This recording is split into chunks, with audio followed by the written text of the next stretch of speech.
Whispers circle through Rome. They say a quiet order moves the levers while the world only sees the stage. Behind closed doors, where decisions are never recorded, where silence is more powerful than speech, influence flows like an invisible current. Doors close, phones go silent. A single figure, calm, unseen, sets the tone. He is not the Pope the world watches, but the one some call the Black Pope, head of the Jesuit order. His reach is rumored to stretch across continents, into schools, into palaces, into the Vatican itself. Is this truth or myth?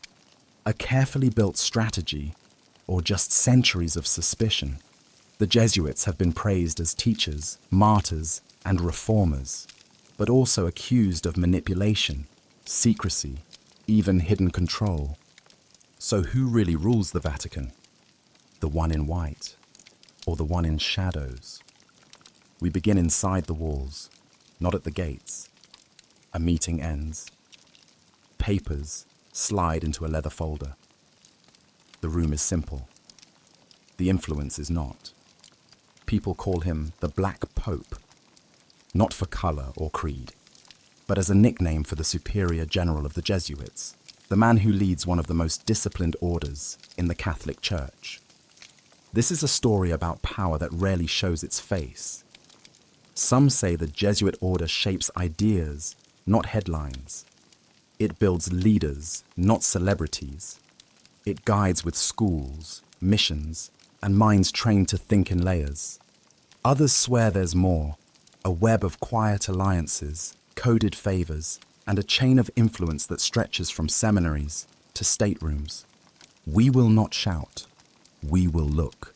We will follow the trail of formation, vows, strategy, and service. We will test rumors against records, separate faith from fear, and ask a plain question with a brave heart. If the Vatican is the stage, where is the soundboard? Expect clarity, expect tension, expect human motives, noble, mixed, and sometimes messy. We will unpack the Black Pope myth, map how the Jesuit network works in practice, and study the moments when it seemed to move history's needle. We will listen to critics. We will listen to defenders. We will follow the money, the schools, the missions, and the mentorships that build future leaders. No smoke, no mirrors, only patterns. By the last chapter, you will have a simple framework. What is rumor? What is reach? What is real? Then you can decide who, if anyone, really rules the Vatican, and why that question keeps returning century after century. The room is never grand. That is the first thing you must know. The doors close with a soft click, and what waits inside is simplicity itself. Bare walls, a cross, a desk polished not for show, but for use. There is no velvet curtain, no crown resting on a pillow, no ring to kiss.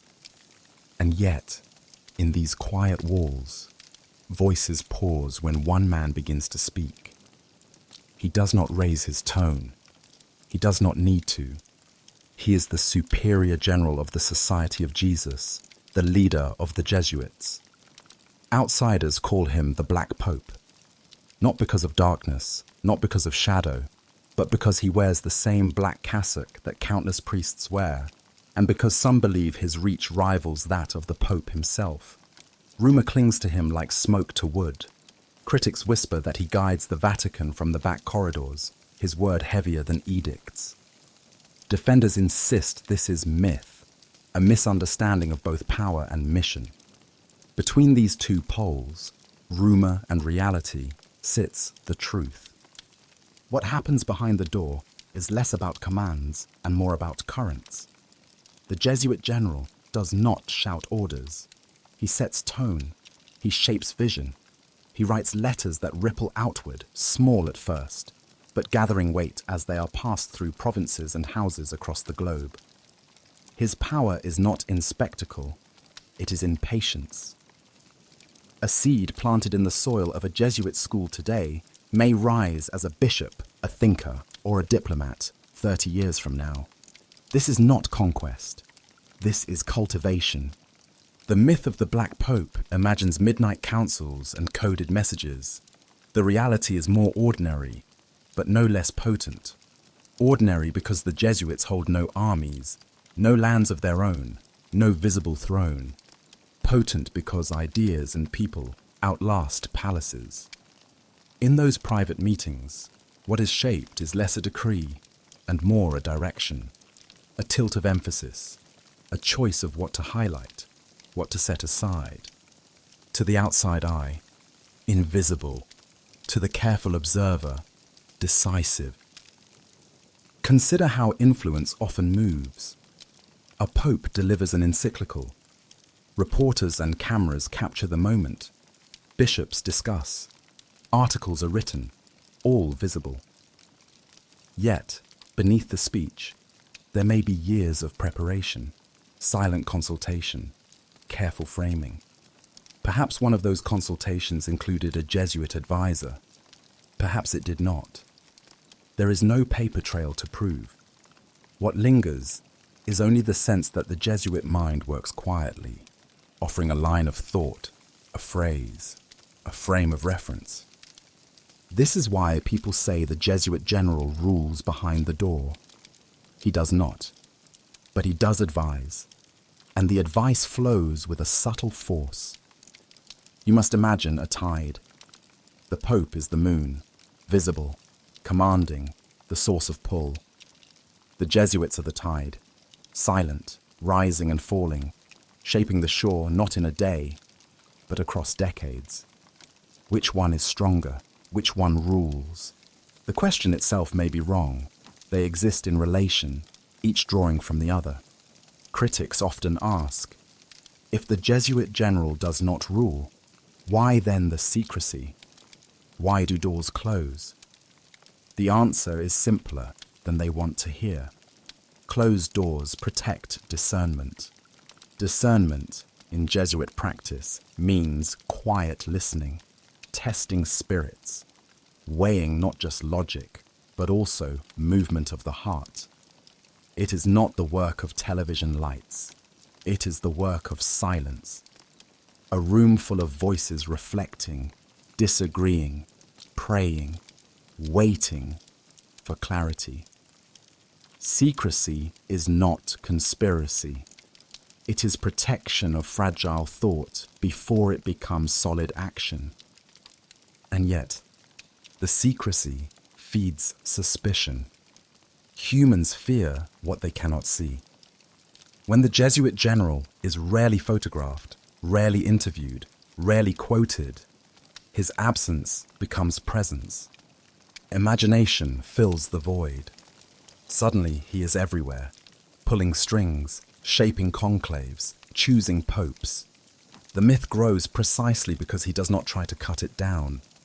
Silence becomes fuel. What really happens behind the door? Letters drafted, plans refined, missions reviewed, failures faced, and always, always the question, where is God leading now?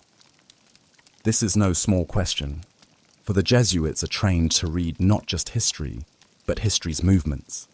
They believe God speaks not only through scripture, but through events, through cultures, through the cry of the poor and the ambition of the powerful. To discern is to interpret history itself as a living text. This makes the superior general less of a ruler and more of a reader. And yet, to read well is to shape what follows. To see a direction is to guide thousands toward it. That is influence. That is why the myth clings. So, behind the door, you do not find a throne. You find a map, a journal, a letter, a plan for the next school or mission. You find a man listening as much as speaking. You find a network being tended, not ordered about. You find influence, quiet, patient, and enduring. The Black Pope does not rule. He steers currents, and currents, though invisible, move ships. The name sounds dramatic. It was made to. The Black Pope. It lands with the weight of a thriller, half fact, half shadow. Tour guides in Rome whisper it. Conspiracy writers underline it. The phrase draws eyes and ears because it suggests darkness, secrecy, and hidden power. But what does it really mean? The simplest answer is clothing. Jesuits wear black cassocks. Popes wear white. Put them side by side, one becomes the white pope, the other, by contrast, the black pope. Nothing sinister in that. Just colour, just tradition. But words never stay simple. They grow layers, especially when linked to power. The title, Black Pope, began as a half-joke among rivals, a way to suggest the Jesuit General wielded authority that did not belong to him. Over time, it hardened into rumour, then into myth. People began to imagine him as a shadow ruler, a man whose influence reached farther than any bishop or cardinal. If the white pope ruled the church in daylight, the black pope ruled it at night. That is how the story grew. Yet, reality pushes back. The Jesuit General has no crown, no palace. He cannot overrule the Pope. He is bound by obedience to him. The Pope can dismiss him at will. His power is real, but it is delegated and fragile. He governs Jesuits, not the entire church. And yet the myth persists. Why? Because the Jesuits do not just govern themselves. They teach, they write, they guide. They stand at crossroads where thought meets action. They train minds that go on to lead. They serve as confessors and counselors to popes, kings, and presidents. Their reach is wide, not because they hold keys to a palace, but because they hold keys to formation. To shape one mind is to shape what that mind will later build. So the Black Pope is not a ruler in shadow. He is a symbol of fear and fascination. Fear because networks of influence are hard to measure. Fascination because invisible power always feels greater than visible power. The nickname endures because humans crave contrast. Light needs shadow. White Pope, Black Pope. Simple, sharp, memorable. A title that suggests conflict, even when no conflict exists. A title that makes every Jesuit move look larger than life. But to know the truth, you must resist the drama. The Jesuit General is not a ghost king. He is a servant of mission. He does not write papal decrees. He writes letters to Jesuit houses. He does not command armies. He sends teachers and preachers. His black cassock is not a cloak of secrecy. It is a uniform of service. Still, symbols have their own power. Even if the Black Pope is only a nickname, it colors how people see. It turns a leader into a legend, a priest into a plot device. And once legend takes root, it can be harder to uproot than fact itself. Power is not only about what you can do, it is also about what you refuse to do. The Jesuit way begins with vows, poverty, chastity, obedience.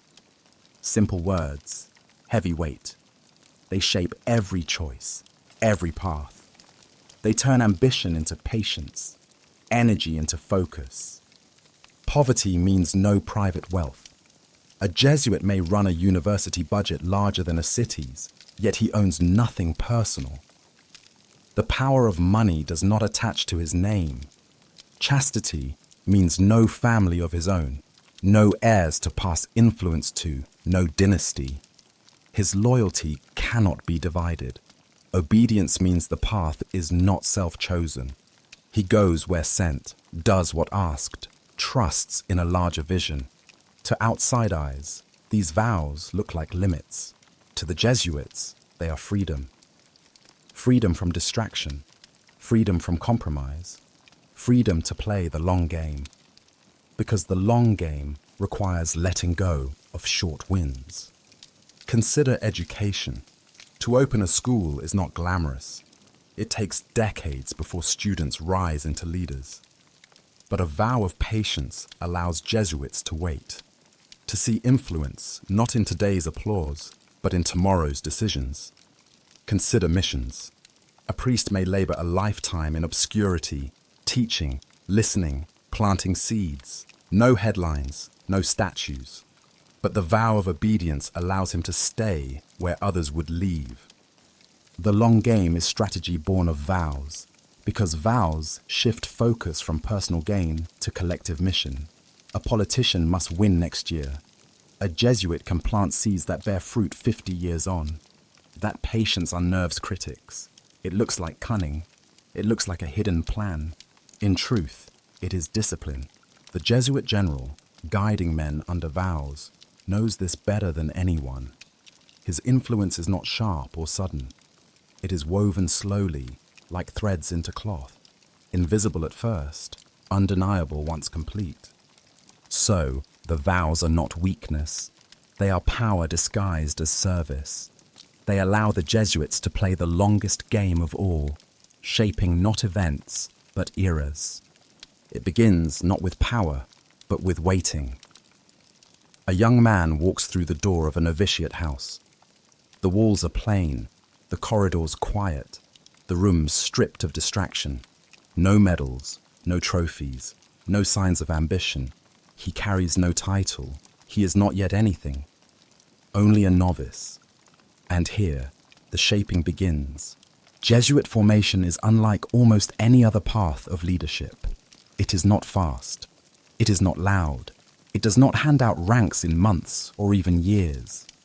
Instead, it stretches across decades. Imagine a long corridor where each door opens to another stage. Novitiate, studies, regency, theology, tertianship. At each door, tests of character, mind, and spirit. At each door, the same question: are you ready to keep going? The first years are silence and discipline. The novice learns the exercises of Ignatius. He sits in prayer, not once but daily, sometimes for hours, searching his own heart with a precision most never attempt. He is asked not only what he believes, but why he believes. He is asked not only what he wants, but whether that desire is his or God's. It is surgery without knives, cutting through illusions until only truth remains. This inner work is the foundation of outer influence, because a man who has walked through his own darkness cannot be easily manipulated. He knows his shadows. He knows his weakness. He knows what pulls at him, and he has already faced it. Such men do not need constant applause or recognition. They can wait. They can serve. They can step aside. After the novitiate, there are years of studies, philosophy, theology, languages, history. A Jesuit does not rush. He learns to think in wide frames, to read the past, to map the present, to anticipate the future. He is trained not to win arguments, but to understand systems, because influence does not come from being the loudest in the room. It comes from knowing the whole room, the history behind it, the forces shaping it. Then comes regency. The man is sent out, not yet ordained, not yet fully trained. He teaches, he works, he lives with people. He learns not from books, but from faces. He learns how poverty feels, how ambition burns, how suffering bends a human body. He learns that theory must kneel before reality. This is where the Jesuit begins to understand power, not as a concept, but as a responsibility. After regency comes theology, then ordination, then years of service. And even then, the process is not finished. Near the end, after decades, a Jesuit enters tertianship, the so-called third year of novitiate. It is the final test, the final polishing. He lives again as a novice once more, stripped of title, stripped of comfort, returning to the basics. Why? Because formation never ends. Because power without humility corrodes. Because even after 30 years, a Jesuit must prove he can still obey, still listen, still surrender. This is how Jesuits are made, not by shortcuts, not by charisma alone, by discipline, by waiting, by stripping down the ego until only the mission remains. And this is why the network they form is so resilient, because every man has been tested not just once, but again and again. Because loyalty is not demanded, it is chosen, reaffirmed at each stage, forged through trial. When critics speak of Jesuit influence, they often imagine strategy meetings or hidden alliances, but the real secret is formation. It is the slow shaping of minds and hearts, the creation of men who think beyond themselves. A politician thinks in years, a Jesuit thinks in lifetimes, because he has been trained to. The superior general does not command soldiers. He commands men who have already trained their own souls. That is a different kind of army, one that does not march in step, but in purpose, one that does not obey out of fear, but out of conviction. And that conviction, once set, does not waver easily. Formation creates patience. Formation creates depth. Formation creates a network of men who can move in silence because they are not seeking personal credit. And that is why influence follows them, even when they are not chasing it. Jesuits are made slowly, deliberately, through fire and waiting. And because of this, when one steps into a classroom, a pulpit, or a boardroom, his presence carries weight far beyond his words. He has walked a path most cannot even imagine.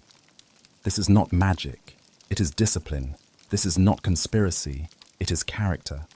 And character, shaped over decades, is power no throne can equal. Power leaves traces. Armies leave tracks in the soil. Politicians leave signatures on laws. But Jesuit power often leaves no visible trace at all. It moves through conversations, through education, through friendships that stretch across continents. This is the network you cannot see. The Jesuits built schools wherever they went. Not castles, not fortresses, schools, colleges, universities. They trained minds before they sought offices. And from those classrooms came leaders who carried Jesuit habits long after they left the classroom. Presidents, judges, diplomats, scientists, men and women who think with discipline, who weigh with care, who listen before deciding. Some remain devout Catholics, some drift away, but the training lingers. This is how networks form, not by contract, not by oath, but by memory. A man remembers his teacher.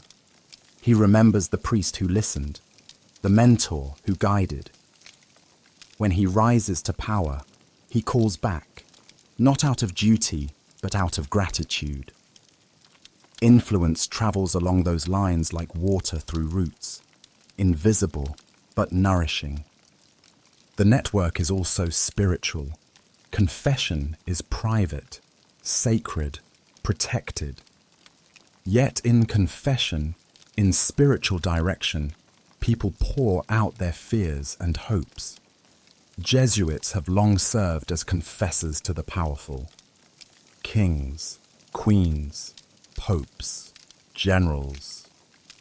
They do not broadcast what they hear, but what they offer in return, counsel, guidance, challenge, can shift decisions.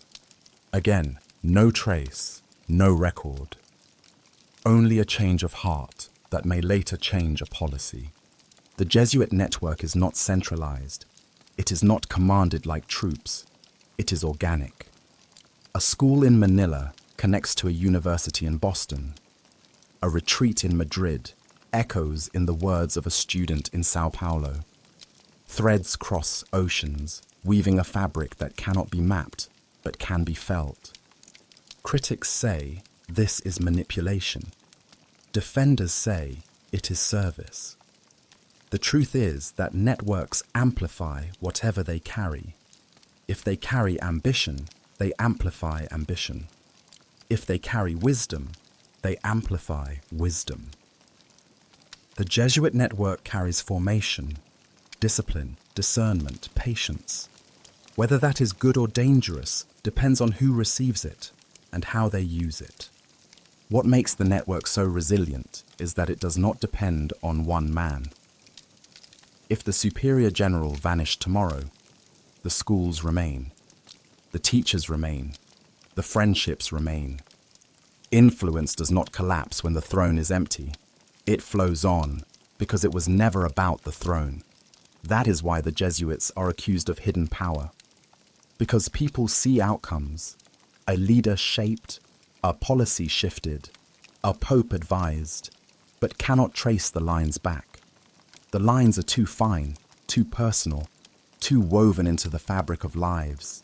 The network is invisible only because it is ordinary, because it looks like teaching, listening, guiding, no headline, only influence. And so the Jesuit network endures, not because it hides, but because it blends, not because it manipulates, but because it mentors. A power harder to prove, harder to attack, harder to erase. A power you cannot see, but that you feel in the weight of decisions shaped long before they were made. Rome draws attention like a magnet. St. Peter's Dome, the Swiss Guard in their bright uniforms, the ceremonies that fill the square. Cameras capture it all. But not every center of power is in front of cameras. Some centers live in the shadows, not by hiding, but by not seeking the spotlight. The Jesuit Curia in Rome is one such place. The Curia is the headquarters of the Jesuits. A simple building, not majestic, not gilded. Tourists walk past without noticing. Inside, the Superior General and his assistants coordinate a global network of tens of thousands of Jesuits and countless institutions. It is an office more than a palace.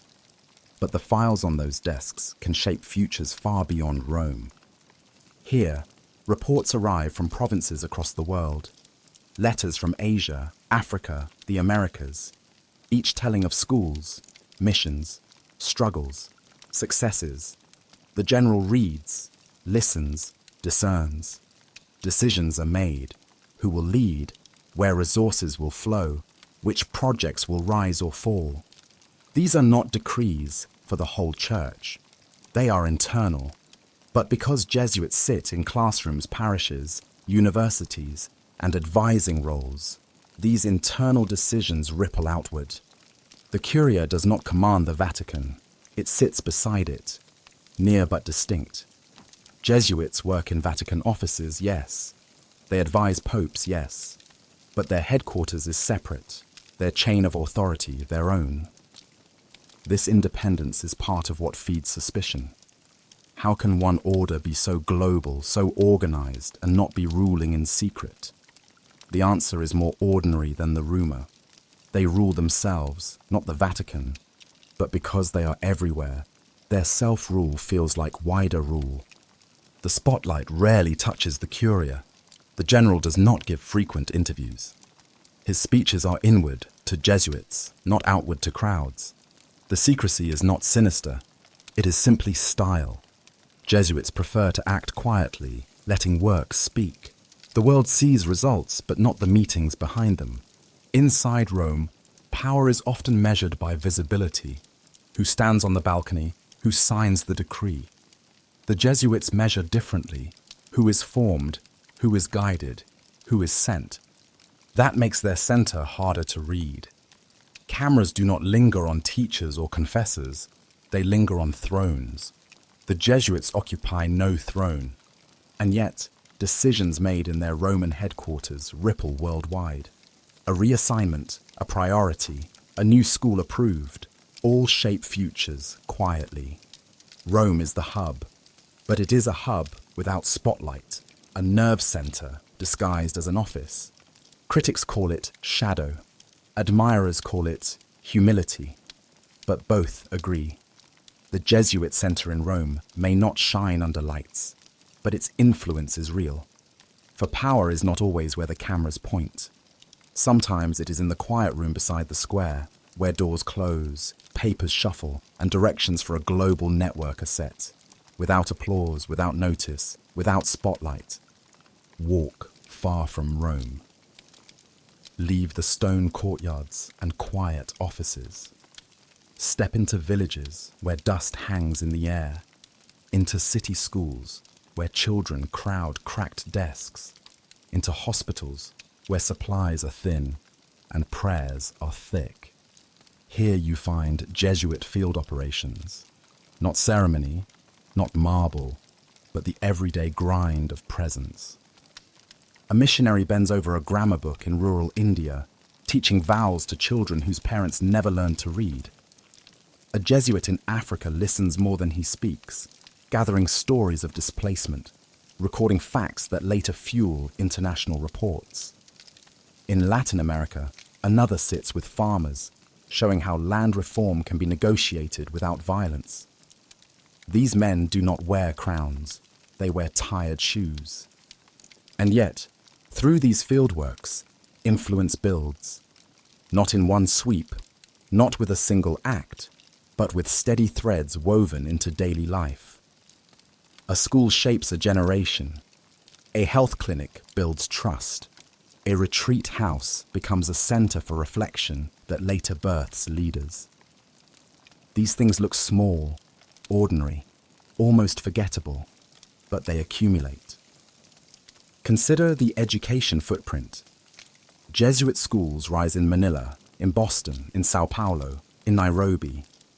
Each one produces graduates who carry habits of critical thought and moral responsibility into their lives.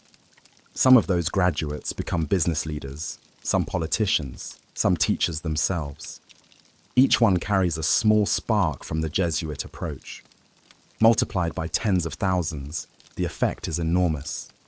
This is the network in practice, built not from marble halls, but from chalkboards and lecture notes.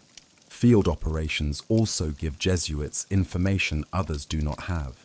They live close to the ground. They see where hunger rises, where unrest brews, where hope flickers. They report back, not to newspapers, but to their superiors, who compile a global map of human struggle and human potential. Few governments have such a network of eyes and ears. Few corporations either. It is not espionage, it is mission. But the byproduct is knowledge, and knowledge, as always, is power. Critics say this is infiltration. Defenders say it is service. But the line between the two blurs when service also brings influence. A Jesuit who teaches a child may later be invited to advise the parent, then the community leader, then the mayor.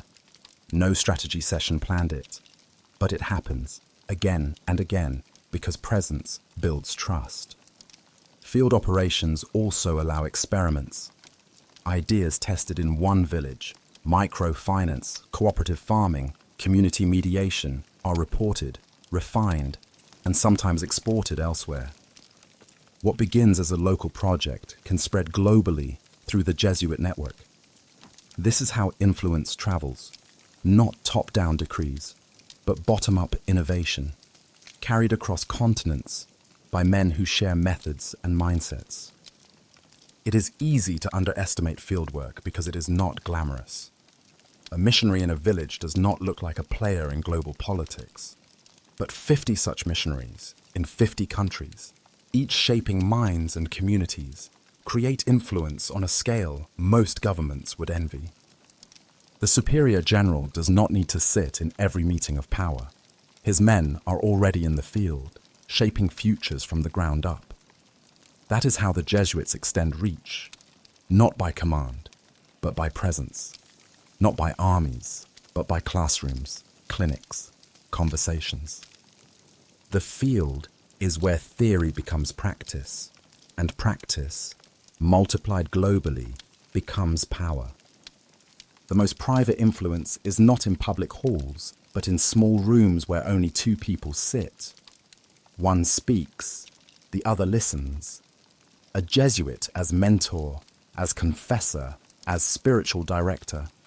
The power here is intimate, unrecorded, unseen, but it shapes leaders at their core. Kings once knelt to Jesuit confessors, unburdening sins no court would ever hear. Queens whispered fears into ears that would never betray them. popes turned to Jesuits for counsel, not because they had to, but because they trusted the discipline of the exercises, the method of discernment. Behind these closed doors, decisions were influenced, not by decree, but by conscience, shaped in dialogue. A mentor does not command. He asks questions. He probes motives. He challenges assumptions. When a Jesuit asks a ruler to pause, to reflect, to consider alternatives, he may be shifting the course of history without anyone else knowing. No document proves it. No signature reveals it. But the effect is real. Even today, Jesuits serve as confessors to the powerful. Politicians, executives, judges. Some meet in chapels. Some meet in offices. Some receive letters. The style is the same. Direct, honest, disciplined. Jesuit counsel is not flattery. It is confrontation wrapped in care. Leaders return to it precisely because they cannot get it elsewhere.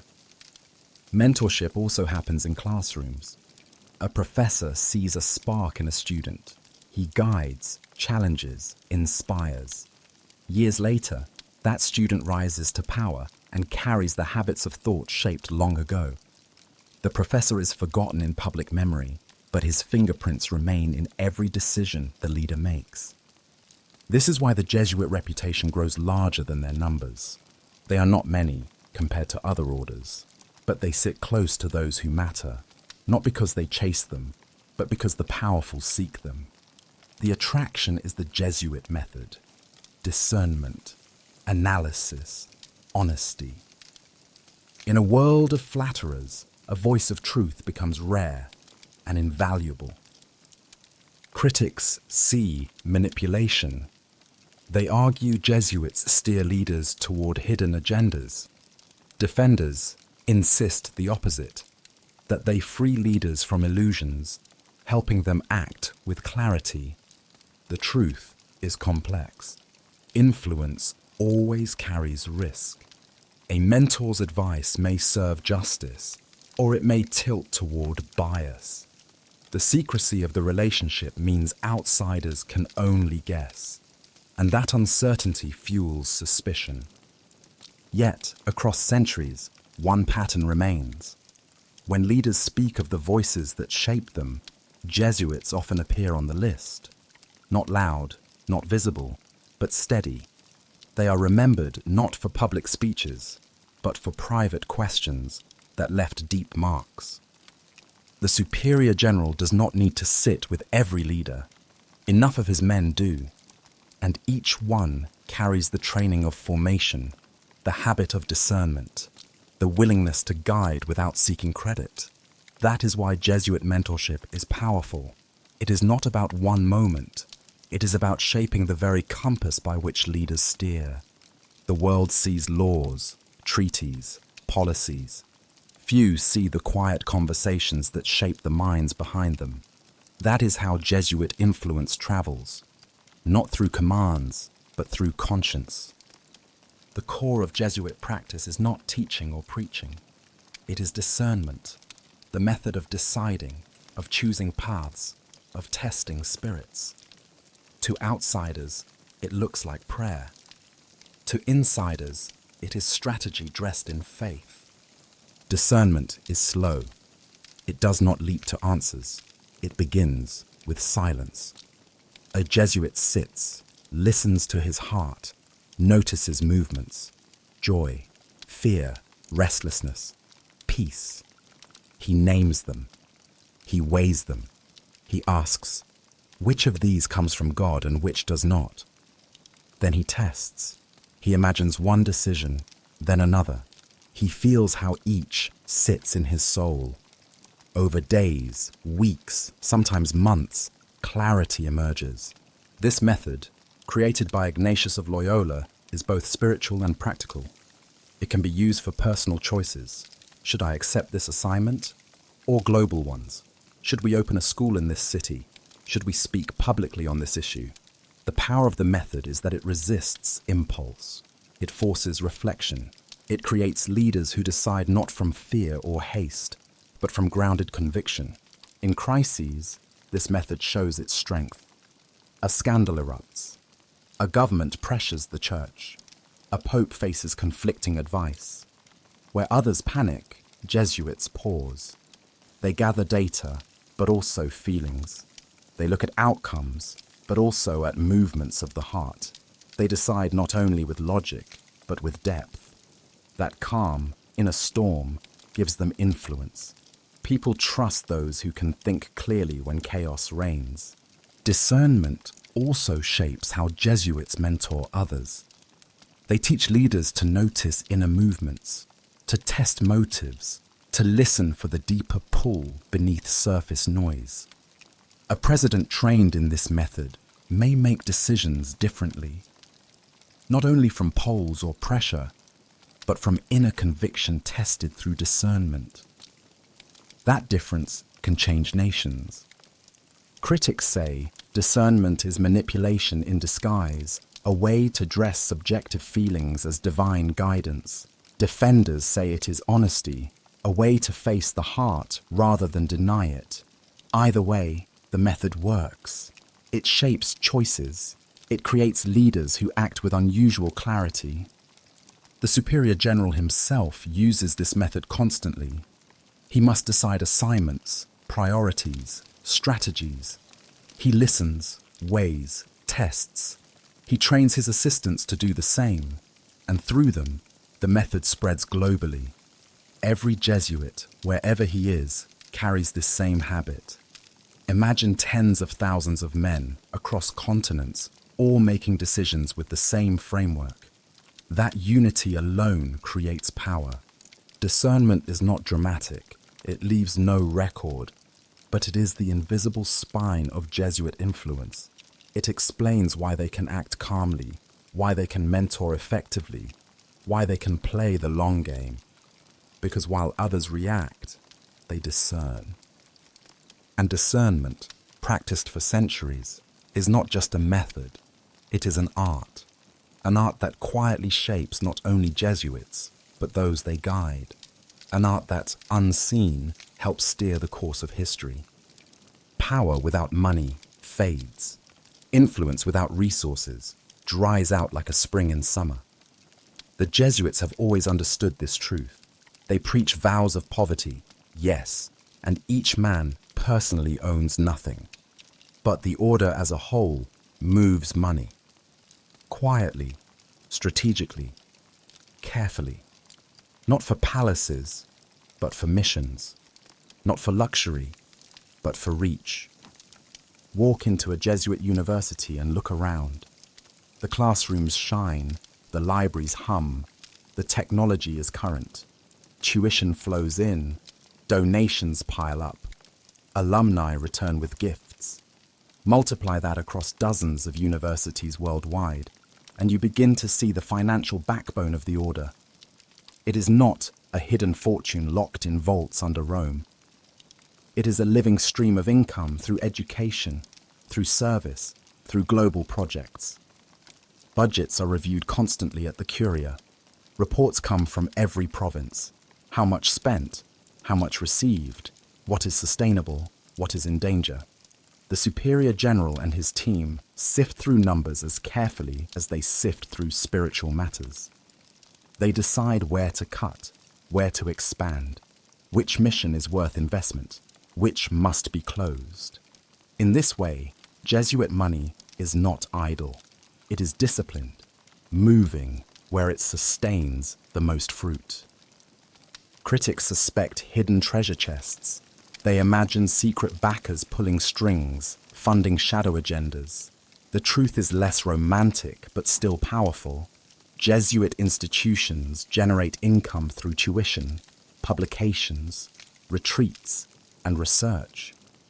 Donations from wealthy alumni, politicians, business leaders, scientists add to the pool. These flows are legitimate, visible if you look, but complex enough to hide in plain sight. What matters is not secrecy, but discretion. Jesuits do not parade their donors. They thank them quietly and continue their mission. This discretion fuels suspicion. When budgets are closed to outsiders, critics assume corruption. But secrecy here is habit, not conspiracy. The Jesuits prefer to speak of mission, not money. They prefer to let outcomes show rather than numbers. But the fact remains, without money, their global network could not exist. Without resources, schools would collapse, missions would dry up, retreats would vanish. The vow of poverty complicates things. A Jesuit himself owns nothing. He does not drive a luxury car or inherit wealth. But he may manage a budget of millions for a university or a social center.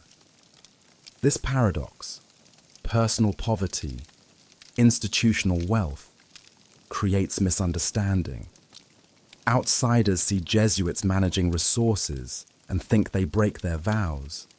Insiders see the same and say, the vow is about the self, not about the mission. The man remains poor.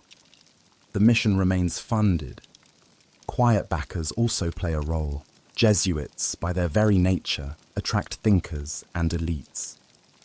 Alumni who rise in business or politics often look back with gratitude.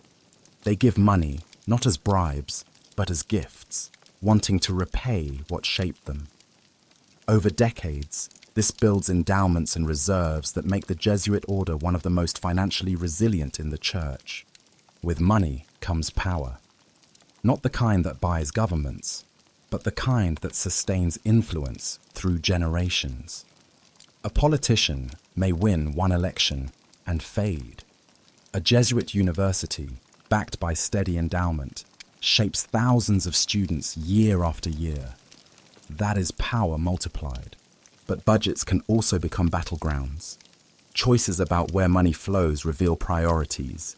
Support a school in the city or a mission in the jungle, fund a research center or expand refugee aid. Each decision tilts the network in a direction. Each budget is a map of influence. The Superior General holds that map quietly without headlines. So the story of Jesuit money is not about hidden treasure, but about disciplined stewardship. Not about bribes, but about budgets. Not about vaults, but about vision. The resources are real, the discretion is intentional, and the power that flows from them is subtle but immense. Money fuels the network, and the network shapes the world. Stand in a Jesuit classroom. The desks are ordinary. The chalk squeaks. The professor asks questions. Nothing here looks like global power. But this is where the real work happens. Education has always been the Jesuits' greatest weapon, their most enduring method of influence. From the start, Ignatius of Loyola understood that to shape the future, you must shape minds. Armies win battles, but ideas win centuries. So the Jesuits built schools, first in Europe, then across the world. Colleges in Rome, Paris, Madrid. Later, universities in the Americas, in Asia, in Africa. Today, the network spans continents, enrolling hundreds of thousands of students every year. Each classroom is a seedbed of influence. Students learn discipline, critical thinking, moral reflection. They are not taught what to think, but how to think. And once a mind is trained to analyze, to weigh, to discern, it becomes harder to manipulate. This is the Jesuit legacy, to form leaders who can navigate complexity. Consider the alumni, politicians, presidents, CEOs, judges. Many of them spent formative years in Jesuit schools. They carry habits that stick for life: attention to detail, reflection before decision, care for the marginalized. Some drift from faith. Some turn hostile to the Church. But the training lingers. Jesuit education is not about producing priests. It is about producing people who think differently. The multiplier effect is staggering. One student becomes a leader. That leader influences a nation. The teacher may never be remembered, but the influence echoes, Multiply that by generations and continents, and you begin to see why education is called the crown jewel of Jesuit power. Jesuit schools also create networks. Alumni remain connected. They share bonds forged in classrooms and retreats. They meet later as business partners, as politicians, as collaborators. The Jesuit brand becomes a silent badge of trust. Influence spreads not only through what was taught, but through who was taught together. Critics argue that Jesuit schools indoctrinate, that behind the lessons of ethics and philosophy lies subtle shaping of loyalty. Defenders counter that Jesuit education frees minds, teaching them to think critically rather than blindly. The truth lies in the results. Graduates emerge confident, skilled, and often influential.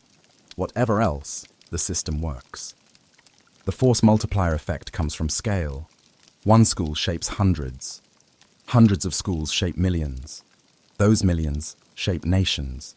And all of it looks ordinary. A classroom, a teacher, a book. No conspiracy, just patience. No command, just formation.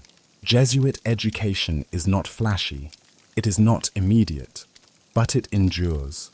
Long after speeches fade, long after scandals pass, the schools remain, and through them, the order continues to shape the world quietly, one student at a time. The Jesuits attract suspicion like a flame attracts moths. Wherever they go, rumors follow. Whispers of plots, theories of hidden control, stories of manipulation. They are accused of ruling kings, assassinating enemies, controlling banks, even orchestrating revolutions. The truth is rarely so dramatic, but the suspicion itself is part of their story. Conspiracy theories about the Jesuits stretch back centuries. In Protestant Europe, pamphlets accused them of trying to topple governments. In Enlightenment circles, writers painted them as shadow puppeteers behind every political change. In modern times, websites claim they control the Vatican, the United Nations, even global finance. The image of the Black Pope becomes the centerpiece of these claims. Why do such theories persist? Because the Jesuits are disciplined, discreet, and effective. People fear what they cannot see clearly. When influence spreads quietly through schools, confessors, and missions, outsiders cannot trace the lines, so they imagine darker lines instead. Suspicion fills the gaps. Patterns also feed the theories. Jesuit alumni appear in positions of power. Jesuit advisors whisper in papal ears. Jesuit institutions influence global thought. These patterns are real. The leap comes when critics connect them into plots. The fact that Jesuits influence leaders does not mean they control them, but to the suspicious mind, influence is proof of control. The Jesuits do not help themselves by being private. They publish little about their finances. Their decision-making is internal. Their superiors are chosen behind closed doors. To those already wary, this looks like secrecy hiding conspiracy. To Jesuits, it is simply tradition. Theories also grow because the Jesuits are both loved and hated. Admirers call them brilliant, courageous, tireless. Opponents call them cunning, manipulative, dangerous. Few remain neutral, and when emotions run high, rumors grow wild. The reality is less theatrical, but no less fascinating. The Jesuits are neither puppet masters nor harmless servants. They are disciplined men who use education, counsel, and networks to shape society. Sometimes this aligns with power, sometimes it clashes. The patterns of their influence are real. The theories built upon them are exaggerations. But the theories themselves are also a form of power. They keep the Jesuits in public imagination, larger than life. A small group of men in black cassocks, whispered about across centuries, suspected of shaping history. Myth becomes part of reality. The Jesuits cannot escape it. Perhaps they do not want to. Because as long as the world wonders who really rules, the Jesuits remain unforgettable. And in influence, memory itself is power. It is easy to imagine the Jesuits as always aligned with authority, always whispering counsel, always close to the center. But the truth is more complicated. At times they clash with power. At times they are expelled, suppressed, resisted. Their history is not one of smooth obedience, but of sharp tension. In the 18th century, monarchs across Europe grew suspicious of the Jesuits. Their schools produced brilliant thinkers. Their missions created loyal communities. Their confessors shaped kings. To rulers who valued control above all, this influence looked dangerous. One by one, countries expelled them: Portugal, France, Spain. Finally, in 1773, even the Pope suppressed the order under political pressure. Jesuits disappeared overnight, scattered, silenced. Yet within decades, they returned. Why? Because even their enemies could not replace their effectiveness. Governments wanted their schools back. Bishops wanted their missionaries. The church needed their formation.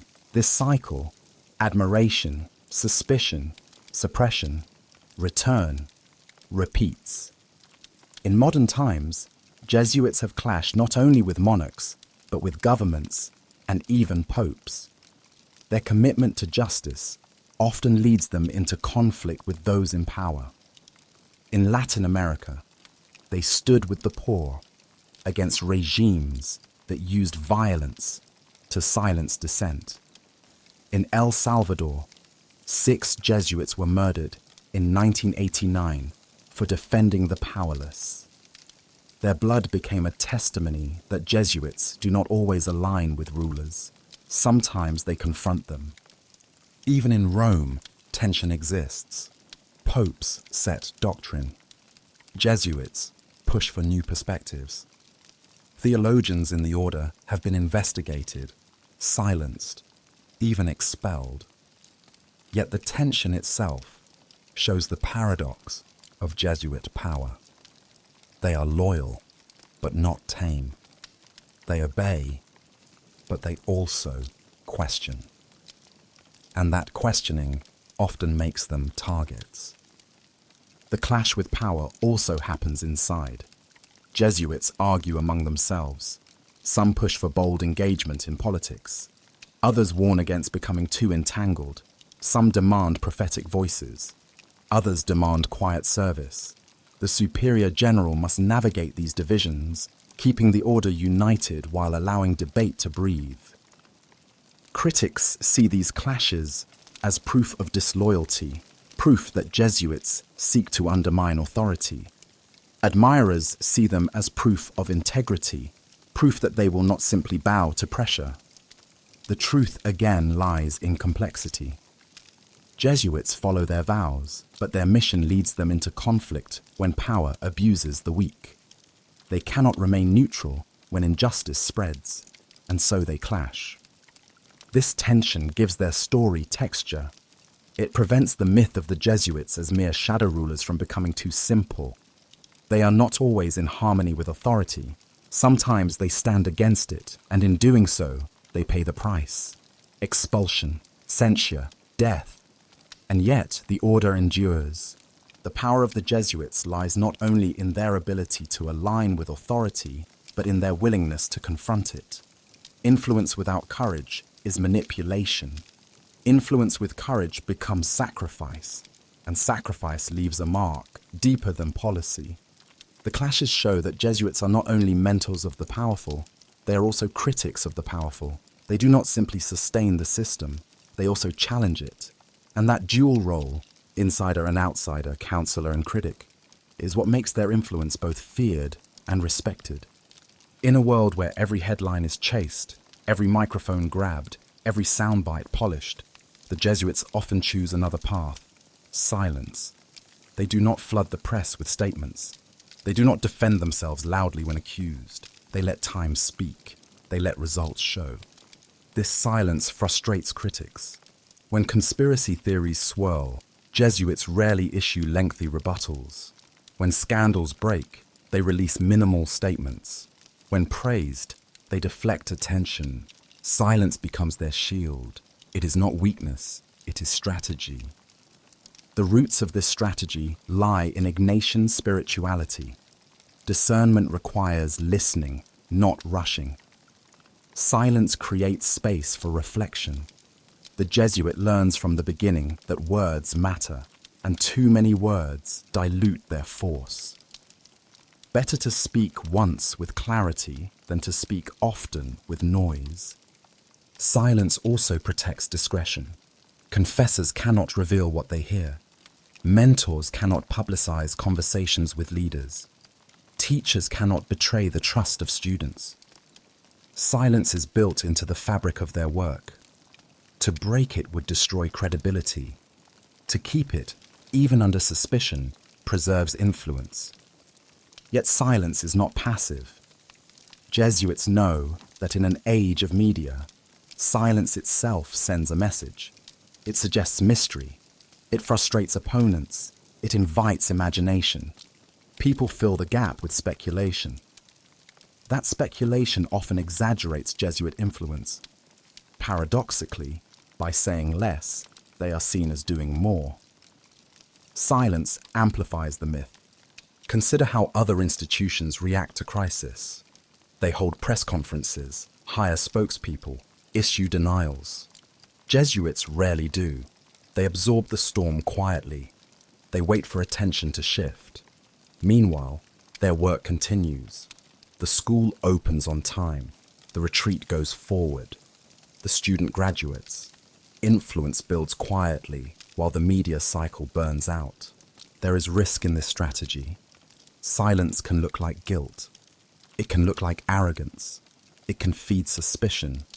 But Jesuits accept the risk because they believe their credibility rests not on words, but on witness. Let the fruits speak. Let history judge. This silence also creates contrast. When others shout, the Jesuits remain calm. That calmness attracts leaders who crave clarity. A politician under pressure may avoid noisy advisors and seek the quiet counsel of a Jesuit. A business leader facing scandal may turn to the one voice, not shouting in the press. Silence becomes an asset. The Superior General embodies this. He rarely gives interviews. He rarely courts headlines. His words, when they come, are measured. They are read slowly, quoted carefully. They carry weight precisely because they are rare. Silence sharpens his voice. So the media strategy of the Jesuits is not absence. It is presence through restraint. It is knowing that in a noisy world, silence is not emptiness, but power. The less they say, the more people imagine. The less they reveal, the more people believe. It is a dangerous balance, but it has served them for centuries. Jesuits do not win by volume. They win by silence, and by letting their works outlast the noise. Every institution faces crisis, scandal, accusation, failure. The question is not if, but when. The Jesuits, with centuries of survival behind them, have developed their own playbook for crisis. It does not look like what others do. It is not panic, not denial, not spin. It is discernment, discipline, endurance. Step 1 is containment. When trouble erupts, the Jesuits close ranks. They gather facts internally. They move conversations inside. Outsiders see little. This frustrates journalists, but preserves control. The first rule is simple. Do not let chaos dictate decisions. Step 2 is reflection. They do not rush to statements. They pause. They pray. They weigh. They ask not only what happened, but what deeper forces are at work. They apply the method of discernment, even in crisis. Which actions bring peace? Which stir confusion? Which are impulse? Which are clarity? Step 3 is accountability. Jesuits know their credibility rests on honesty. When scandals around abuse or failure arise, they eventually name names, issue apologies, make reparations. They are not perfect at this. At times, they have failed. But their long-term playbook includes facing truth, because denial destroys trust. Step 4 is endurance. Crises burn hot, then cool. Jesuits outlast them by focusing on mission. Even when accused, even when criticized, they keep teaching, keep serving, keep mentoring. The scandal passes, but the influence remains. Students graduate, retreats continue. The work survives the storm. The playbook also includes sacrifice. When individuals damage the mission, they are removed. When projects fail, they are closed. Jesuits cut losses to preserve the whole. This discipline keeps the order alive where others might collapse. Critics call this cold. Admirers call it wise. But the pattern is clear. In crisis, Jesuits retreat, reflect, and endure. They do not fight every battle in the headlines. They do not crumble under pressure. They absorb the blow, adjust, and move on. This resilience explains their survival. Suppressed in the 18th century, they returned. Murdered in El Salvador, they rose as martyrs. Accused in modern scandals, they continue their work. Crises shake them, but do not end them. Because their playbook is not about defense, it is about persistence. The superior general, when facing crisis, is not a general rallying troops for a charge. He is a conductor keeping rhythm while the storm rages outside. He ensures the mission continues, the network stays connected, the silence holds until clarity returns. The Jesuit crisis playbook is not flashy, it is not immediate, but it is effective. It has carried them through centuries of suspicion, suppression, scandal, and loss. And it will likely carry them through centuries more. Because their power is not in avoiding crisis. It is in enduring it, learning from it, and emerging quieter but stronger. The diplomat walks through a side door, not the front. His collar signals priest. His coat signals professional. He is not listed on the official delegation, yet he sits in the room. He listens. He speaks rarely.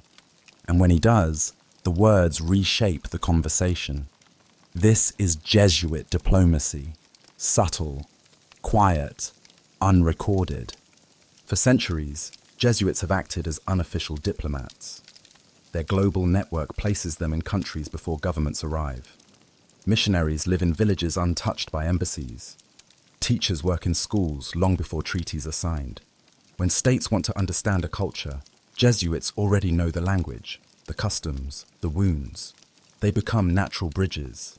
In the 17th century, Jesuits entered the Chinese imperial court, not as conquerors, but as scholars. They mapped stars, built clocks, shared mathematics. In return, they gained access to the emperor, not as rulers, not as equals, but as trusted intermediaries. This pattern, repeated in Japan, India, Africa, and the Americas. Knowledge and service opened doors that armies could not. Jesuits learned early that diplomacy requires credibility, and credibility grows from presence, not pressure. Modern diplomacy continues this pattern. Jesuits rarely appear in official photographs, but their counsel threads through negotiations. They advise bishops who meet presidents. They guide NGOs who sit at the UN. They connect activists in the field with leaders in offices. Their presence is not about signing agreements. It is about softening hearts, reframing issues, making dialogue possible where hostility blocked it. The collar gives them access, religious legitimacy, moral weight. The coat gives them cover, professionalism, subtlety, anonymity. They can be both priest and consultant, confessor and advisor. This dual role unsettles critics. Are they representing faith or politics? Are they servants of God or agents of the Vatican? The truth is both and neither. They represent mission, which blends the two. Diplomacy also happens through writing. Jesuits publish articles in journals read by policymakers. They shape debates on economics, climate, migration. They do not dictate, but they plant frames of thought that ripple through conferences and summits. These ideas, once absorbed, change the language leaders use, and language shapes policy more than most admit. Critics warn that Jesuit diplomacy blurs boundaries. They argue that priests should not meddle in politics. Defenders counter that politics cannot ignore human dignity, and priests cannot ignore politics when it harms people. The line is thin, and Jesuits walk it daily. Sometimes they stumble, sometimes they overreach. But the intent remains steady, to bring moral clarity into negotiations that too often collapse into power games. The Superior General himself often receives diplomats in Rome. Ambassadors visit not because Jesuits hold official authority, but because they hold unofficial insight. The general listens, weighs, advises. His words never appear in press releases, yet they echo in decisions later announced. Influence without headline, counsel without credit. Jesuit diplomacy works because it is not about victory. It is about bridge building. It is about moving a conversation from stalemate to possibility. A politician may seek votes. A Jesuit seeks dialogue, and in dialogue, power shifts. So when you imagine diplomacy, do not only picture flags and handshakes. Picture a quiet priest in a simple room, listening carefully, speaking gently, planting ideas like seeds. Those seeds may not sprout for months or years, but when they do, treaties sign, wars end, doors open. Jesuit diplomacy leaves no monument, but its fruits often last longer than monuments. Leadership in the Jesuits is not inherited. It is not bought. It is not campaigned for with slogans and promises. It is chosen through a process designed to strip away ambition and expose sincerity. The Superior General is not elected like a president. He is discerned. That difference is crucial. When the time comes to choose a new leader, Jesuits from around the world gather in Rome. The gathering is called a general congregation. It begins not with speeches, but with silence. Days of prayer, days of reflection. Delegates are forbidden to campaign. They cannot ask for votes, cannot promote themselves, cannot lobby. Instead, they are asked to listen to God, to one another, to the quiet stirrings of conscience. The process is called the murmuratio. Each delegate is allowed to speak privately with others, one by one. They may ask questions about candidates, strengths, weaknesses, health, vision, but they cannot promote themselves or form blocks. The idea is to gather honest impressions without political games. Whisper by whisper, a picture forms. Slowly, clarity emerges. When the time feels right, ballots are cast. No speeches, no rallies, no applause. Just names written, counted, revealed. A new Superior General is chosen, not by strategy, but by discernment. At least, that is the intent. Critics argue politics still creeps in, that preferences and loyalties play their role. But even so, the process remains unique in its discipline. Once elected, the general serves for life, unless he resigns. His power is broad. He assigns Jesuits, directs missions, sets priorities. Yet he is also bound. Bound by the mission of the order, bound by the vows he himself took, bound by the community that chose him. He is leader, but not monarch. Choosing leaders at lower levels follows similar patterns. Provincials, rectors, superiors, all are appointed after consultation, prayer, discernment. Again, campaigning is forbidden. Again, ambition is discouraged. Leadership is seen not as prize, but as burden. To be chosen is to be called to service, not to status. This method shapes the entire order. It creates leaders who are not driven by personal ambition, but by communal trust. It does not eliminate flaws. Leaders still make mistakes, still hold biases. But it reduces the hunger for power that corrodes so many institutions. Critics note that secrecy surrounds the process. Outsiders never see debates, never hear discussions, never know what qualities tipped the choice. Defenders say secrecy preserves honesty. Without cameras or leaks, men can speak freely, without fear of reputation. The process may be hidden, but its fruits are public. A leader chosen, a direction set. The election of a Jesuit pope in 2013, Francis, brought this method to wider attention. Though chosen by cardinals, not Jesuits, his leadership style bore marks of formation, simplicity, discernment, avoidance of pomp. For some, it was proof that Jesuit ways of choosing leaders shape not only the order, but the wider church. Leadership in the Jesuits is never about charisma alone. It is about trust. It is about discipline. It is about the willingness to bear responsibility in silence. That is why their leaders often appear reserved, understated, cautious. They are not performers. They are guardians of mission. In a world where leadership often comes to the loudest voice, the Jesuits choose differently. They choose the one who can listen, who can discern, who can carry weight without craving spotlight. That choice, repeated over centuries, explains why their network remains strong. Leaders come and go, but the method ensures continuity. The system resists ambition, and resistance to ambition is itself a form of power. The Jesuits have always walked close to power, but one line seemed fixed. A Jesuit should not become pope. The order's founder, Ignatius, and his successors discouraged it. Jesuits take a vow not to seek office. They value mission over hierarchy. The papacy, with its politics and pomp, seemed the opposite of their calling.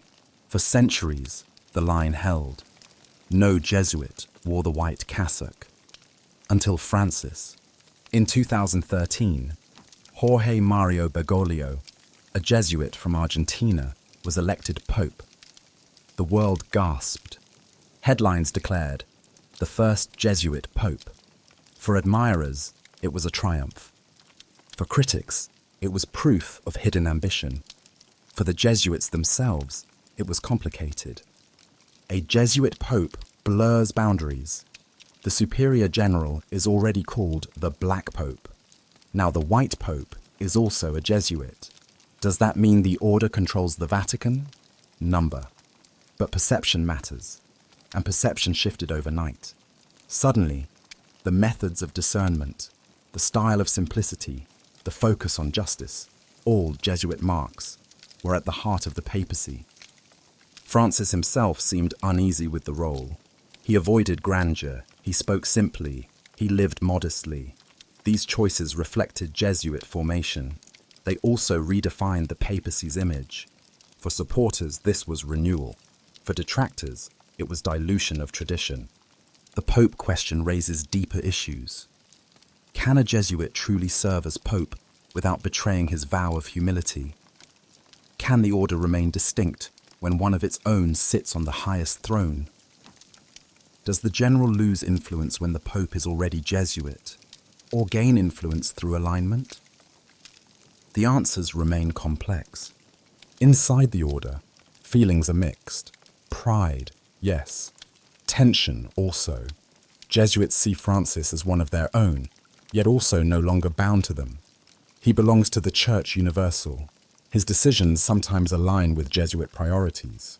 Emphasis on mercy, on justice, on discernment. Other times, he surprises even his brothers. Critics outside see danger. They claim the Jesuits now run both sides, the general in black and the Pope in white. They warn of consolidation, of hidden agendas. These suspicions amplify the myth of Jesuit power. Reality is less dramatic, but more nuanced. Francis acts as Pope, not as Jesuit provincial. Yet his background shapes him in ways impossible to ignore.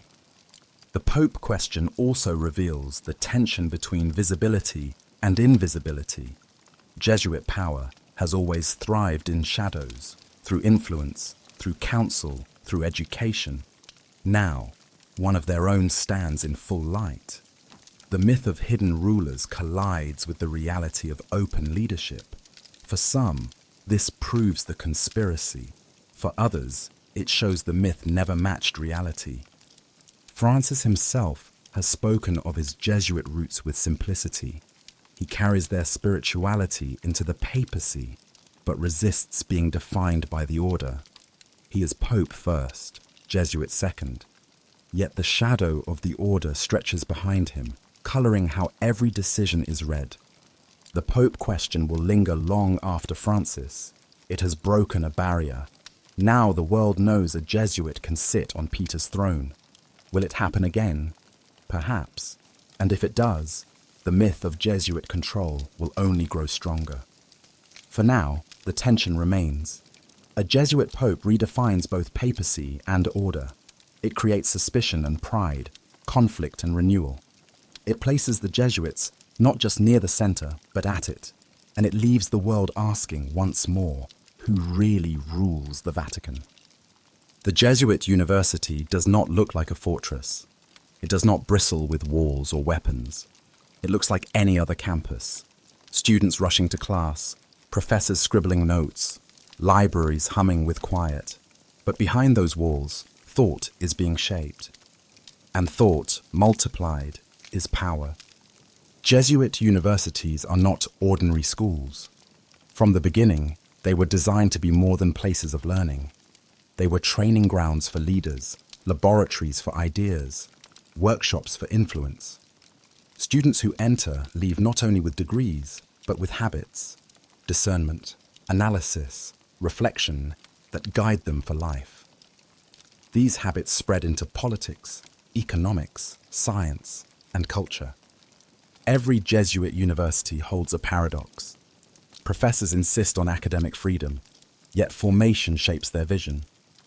Students are urged to think independently, yet they are also immersed in values, justice, service, global responsibility. The paradox works. Minds sharpen, consciences awaken, and when graduates step into the world, they carry with them a brand invisible but unmistakable, Jesuit thinking. Think tanks add another layer. Universities produce knowledge, but think tanks package it for policy. Jesuit institutions publish reports on climate, migration, poverty, education. Policymakers read them. Journalists quote them. Ideas once confined to classrooms spill into parliaments. A phrase from a report becomes a line in a speech. A recommendation becomes a clause in a law. The reach is not always visible. No one says, this law came from Jesuit research. But the influence is there, hidden in language, in framing, in the quiet authority of scholarship. Jesuit think tanks do not shout. They publish. They host conferences. They build networks of experts. And through these, they shape the vocabulary of debate. Critics see indoctrination. They argue that universities are pipelines for subtle loyalty, that think tanks cloak ideology as research. Defenders reply that Jesuit education produces independent thinkers, not loyal servants. The truth is layered. Jesuit institutions both free minds and form them. They challenge students to question, but they also point them toward justice. The balance is delicate, but intentional. Funding sustains this system. Alumni who rise to power give back. Donations build endowments. Governments fund research. These resources make Jesuit universities resilient. They survive political storms, economic crises, even cultural shifts. Their continuity ensures their influence endures across generations. The Superior General does not run these universities day to day, but he guides their mission.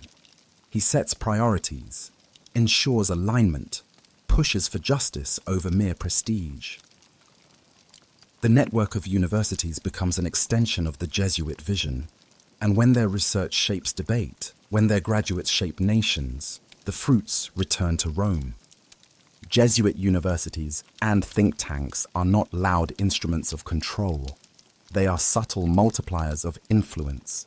They do not dictate decisions. They shape the minds that make decisions.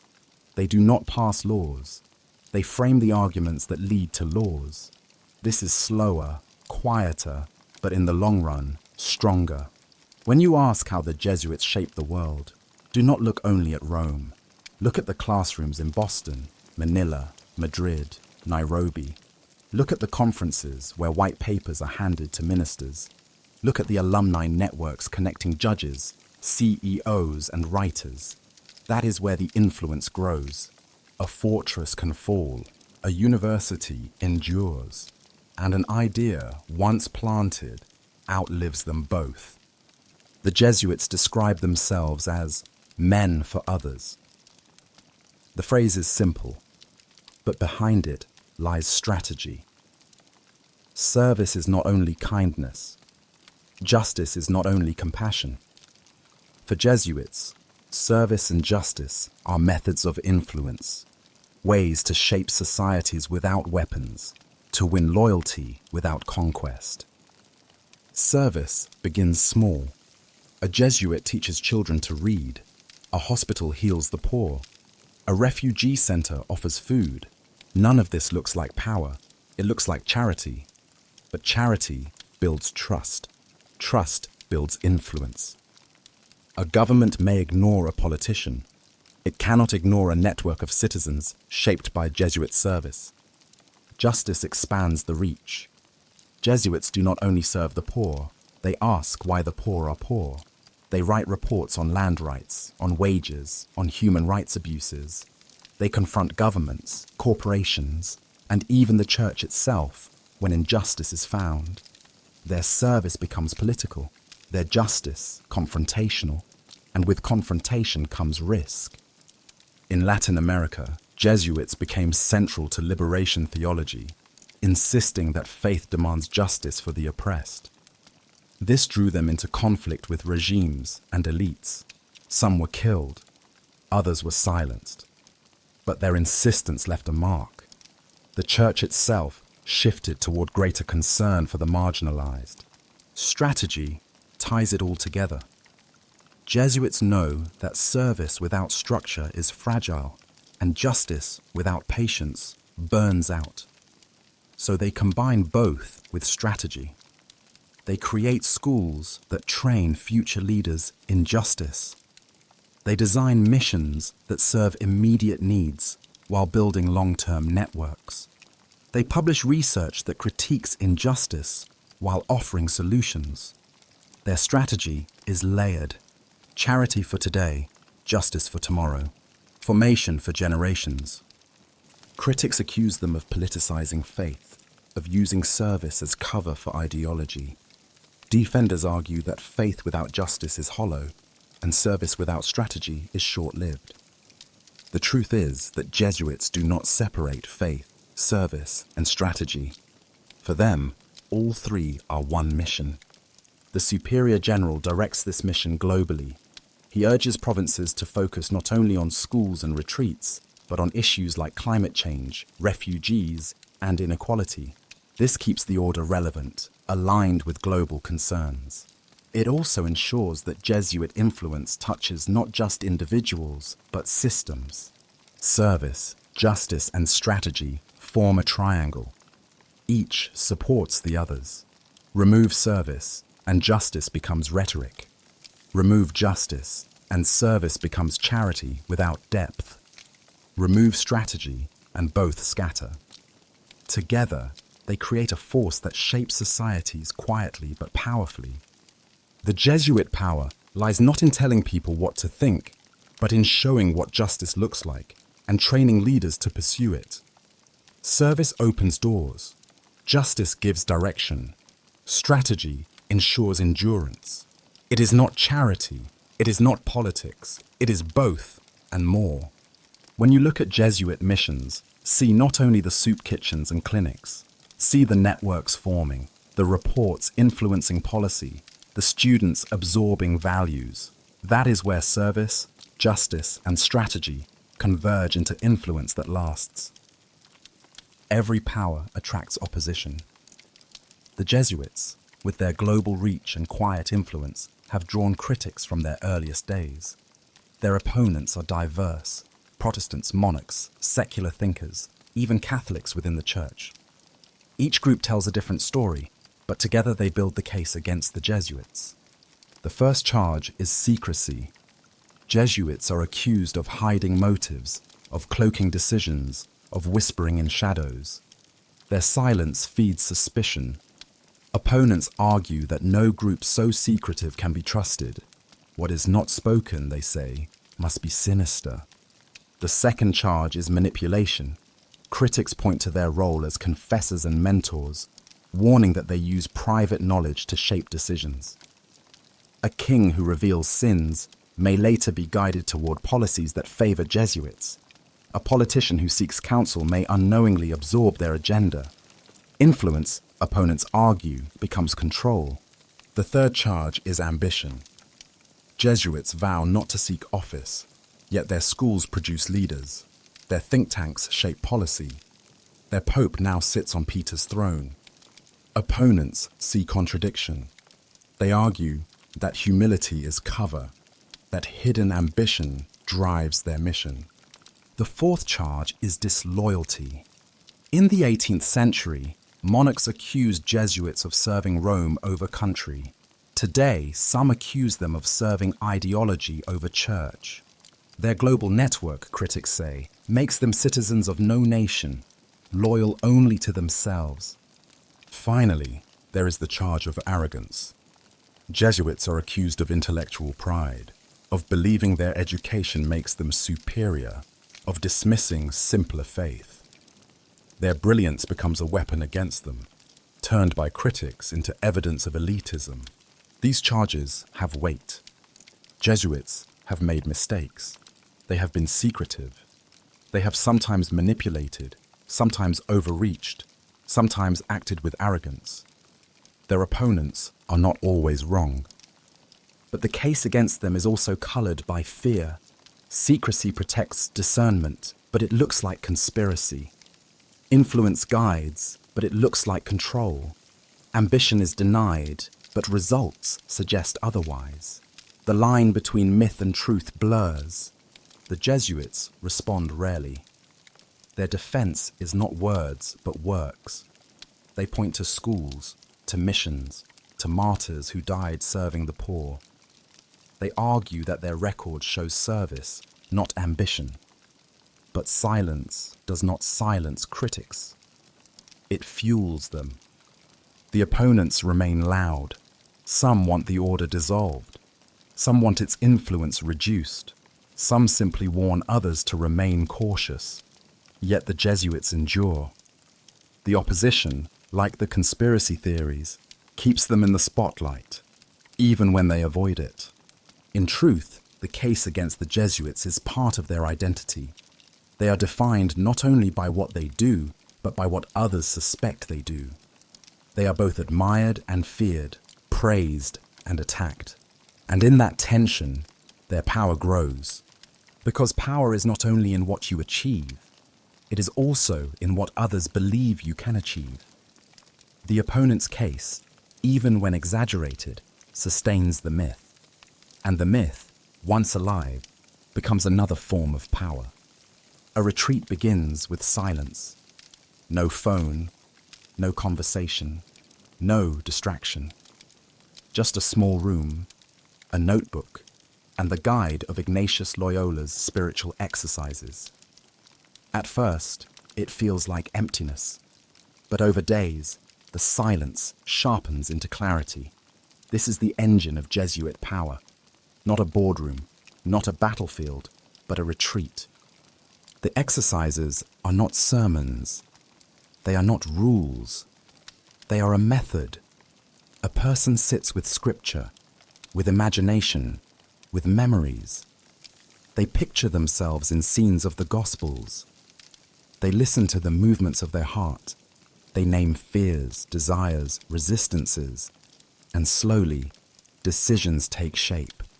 Clarity emerges from confusion. Purpose rises from noise. For centuries, Jesuits have offered these retreats to kings, merchants, politicians, soldiers. Some stayed for 30 days, others for a week. All left changed. Not brainwashed, but focused. The exercises do not tell participants what to choose. They teach them how to choose. That difference is subtle, but decisive. Leaders trained in this method carry it into every decision, personal, political, economic. Imagine a president facing war. Advisors shout options. Polls show division. Fear clouds judgment. A Jesuit invites him to retreat.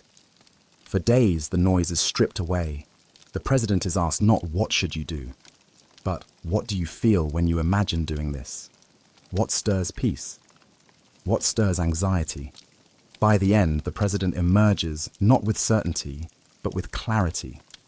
The choice may be the same as before, but now it is owned, grounded, confident. This is why the exercises are powerful. They bypass manipulation. They empower. But in empowering, they also shape. The framework of discernment, the weighing of peace and unrest, of hope and fear, becomes the lens through which leaders act. Jesuits do not need to dictate outcomes. By teaching the method, they shape the way outcomes are reached. The exercises also train resilience. A leader accustomed to reflection does not panic easily. They know how to return to silence, how to reset in storms. This steadiness is rare in politics, in business, in war. It makes those shaped by the exercises more effective, more trusted, more enduring. Critics warn of subtle influence. If Jesuits provide the framework, do they not also guide its use? If they are confessors in retreat, do they not plant ideas? Defenders counter that the exercises emphasize freedom, not control. The retreatant makes the choice. The Jesuit only guides. Both are partly true. Influence is inevitable, but it is influence through method, not command. The exercises also shape Jesuits themselves. Every member of the order practices them deeply, often repeating them at key stages of life. This repetition ingrains the habits of discernment, silence, and clarity. When Jesuits advise others, they draw not from theory but from lived discipline. They model what they teach. That authenticity strengthens their credibility. Real-world results abound. Leaders who have taken Jesuit retreats often speak of life-changing clarity. Business executives describe finding courage to act against short-term profit for long-term justice. Politicians recall choosing peace over war. Judges recall finding balance in complex cases. None of these results can be proven to come from the exercises, but the testimonies echo across centuries. The spiritual exercises are not dramatic. They leave no monument. They are invisible. But their fruits, decisions, policies, movements shape the visible world. This is Jesuit power at its purest. Silence that guides choices. Method that multiplies outcomes. In a noisy world, the ability to enter silence is itself power, and the exercises teach not only silence, but action, born from silence. That is why they endure, century after century, as the heart of Jesuit influence. There are no billboards that say, "Join the Jesuits." No commercials, no flashy campaigns, no celebrity endorsements. Recruitment in the order does not work like marketing. It works through encounter, through attraction, not promotion, through quiet invitation, not pressure. A young man studies at a Jesuit school. He notices his teacher's patience, his wisdom, his way of listening. He begins to wonder, how does he live like that? the curiosity grows. Eventually, he asks. The teacher does not recruit, he shares.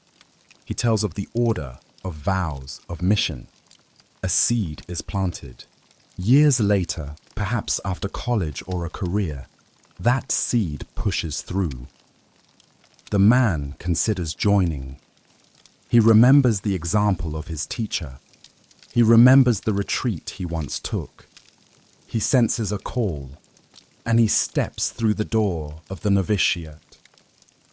Recruitment complete, not through ad, but through witness. This pattern repeats across the world. Jesuits recruit not by speaking of the order, but by living it. Their credibility is their life. Their attraction is their example. Students, colleagues, parishioners watch them. Some feel called to imitate. Most do not. That is fine. Jesuits want quality, not numbers. The process is slow. Discernment takes time. Candidates enter, some leave. Novitiate is designed to test, to sift. There is no rush. The order prefers a few men deeply committed to many half-hearted. This patience has sustained them for centuries. Critics argue that this recruitment hides elitism. Only the educated, the connected, the already influenced are drawn. Defenders argue that anyone can join, and many have come from humble backgrounds. Both are true. Jesuits attract those exposed to their works, and those works often reach the educated.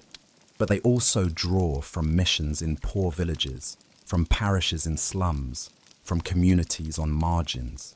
The key is attraction, not pressure. Jesuits do not beg. They invite. They let silence do the work. If the call is genuine, it deepens. If not, it fades. This preserves authenticity. No one joins by accident. No one stays by convenience. Recruitment without ads also sustains the mystique. People wonder, who joins them? How? Why? The mystery feeds curiosity, which feeds attraction. The fewer words said, the more people imagine. That imagination itself becomes a form of recruitment. The Superior General never campaigns for numbers. He asks for commitment. Provinces report candidates not in the thousands, but in the steady hundreds. Enough to sustain the order, not enough to dilute it. Jesuit strength lies not in size, but in depth. So recruitment continues, quietly, without fanfare. A conversation in a classroom, a retreat, a walk after Mass, a seed planted, a life changed, a new Jesuit formed, and the cycle repeats. No ads, no slogans, just witness, just attraction, just the slow rhythm of men drawn not by marketing, but by mission. Look at a map. Trace Jesuit influence not in borders, but in dots, schools, parishes, retreat houses, missions. They scatter across continents like stars, connected by invisible lines. This geography is not random. It is strategy, built over centuries, shifting with history, adapting to opportunity. In Europe, the order began with colleges in major cities: Paris, Rome, Madrid. These became hubs of learning, influencing elites.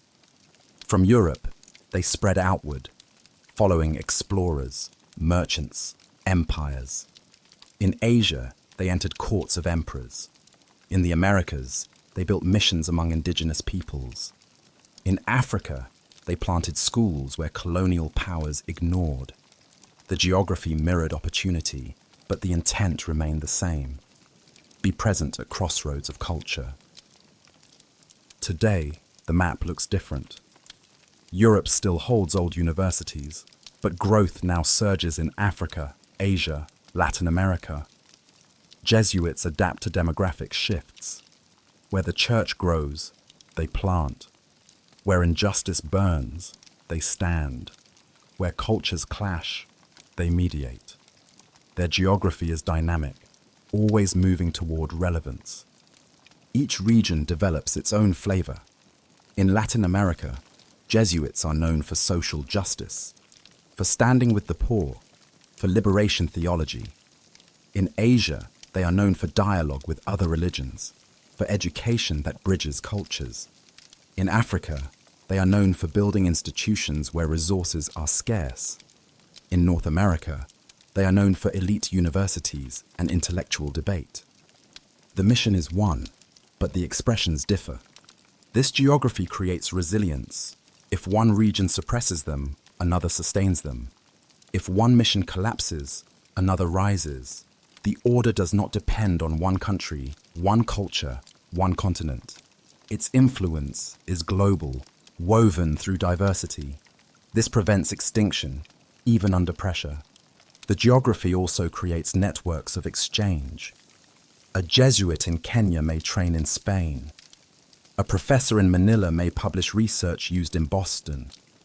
A retreat house in India may inspire programs in Brazil. Ideas and methods travel across oceans, carried by men formed in the same tradition. The global spread multiplies local impact. Critics argue that this geography mirrors empire, that Jesuits followed colonial paths, benefiting from conquest. Defenders reply that they often opposed abuses, defended indigenous peoples, preserved cultures. The truth again is layered. Jesuits both worked within empire and resisted it. Their geography reflects both complicity and courage. The Superior General oversees this map. Reports from provinces show growth in some areas, decline in others. He shifts resources, opens new missions, closes old ones. His vision stretches across continents, always balancing tradition with change. He knows geography is not neutral, it shapes influence, and influence, spread too thin, weakens. So choices matter, where to be present, where to withdraw, where to plant anew. The geography of Jesuit influence is not static. It moves with history. But one constant remains: presence. Jesuits believe influence flows not from statements, but from being there. And so they scatter across the globe, small dots on a map, each one a seed of influence. Alone, a school is ordinary. Together, thousands form a constellation. And that constellation, invisible at first glance, shines with power that stretches across the world. Gratitude sounds ordinary. A thank you whispered at dinner, a prayer murmured at night, a quiet recognition of small blessings. Nothing in it seems powerful.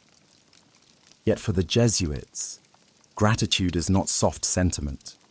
It is strategy, discipline, even weapon. They call it the first response of the heart. And when gratitude takes root, it multiplies influence in ways more enduring than argument. Ignatius himself, when writing his rules for prayer, placed gratitude at the beginning of every reflection. Not doctrine, not fear, not ambition. Gratitude.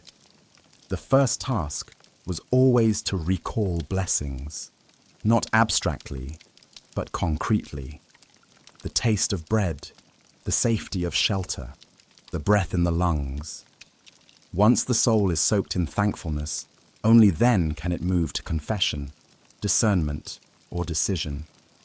Gratitude was not an ornament. It was the foundation. This foundation remains alive in Jesuit practice today. Retreatants are asked, each evening, to practice the examen, a short reflection. Step 1 is always gratitude. Before reviewing failures or asking for guidance, the retreatant must name 3 things: gifts, moments, blessings.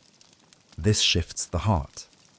The exercise is simple, but its effects are profound. Leaders who enter a retreat tense and guarded often leave the first evening softened, calmer, more open. Gratitude lowers defenses, and where defenses fall, influence flows. Jesuits also teach gratitude as a lens for leadership. A CEO, a politician, a judge, all accustomed to critique, to demand, to pressure, suddenly stop and name what they are thankful for. The habit changes how they see. Problems remain, but are reframed. Opportunities appear, resentments loosen. This shift does not solve crises, but it rebalances perspective. And a rebalanced leader often makes better choices. Critics might dismiss gratitude as naivety. What good is thankfulness in a world of power and conflict? Jesuits counter that gratitude is not weakness, but strength. To be grateful is to admit abundance, to resist fear. Fear shrinks vision. Gratitude expands it. A fearful leader hoards, clings, manipulates. A grateful leader shares, trusts, creates. Gratitude reorients ambition away from control towards service. And service, paradoxically, extends influence further. The amplification of gratitude is subtle. When a person lives gratefully, their relationships change. Trust deepens, respect grows, people are drawn to them. Jesuits cultivate this not only for individuals, but for institutions. Schools that emphasize gratitude produce alumni who remember their formation with warmth. Missions that live gratitude attract donors, volunteers, allies. Gratitude generates loyalty, and loyalty sustains networks. There is also a mystical dimension. Jesuits believe gratitude aligns the heart with God. They argue that every blessing comes as gift. To name those gifts is to recognize the source. This recognition grounds decisions not in ego, but in faith. And faith, made visible through gratitude, becomes magnetic. Leaders who radiate gratitude often inspire movements without speeches. Their presence alone becomes invitation. The chamber of gratitude is not physical. It is mental, spiritual, habitual. Each Jesuit is trained to enter it daily. Each retreat guides others into it. It is not dramatic. It is not secret.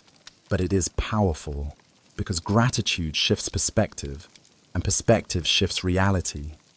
Imagine a network of thousands, all trained in gratitude, spreading across continents, influencing leaders, shaping policies, guiding missions.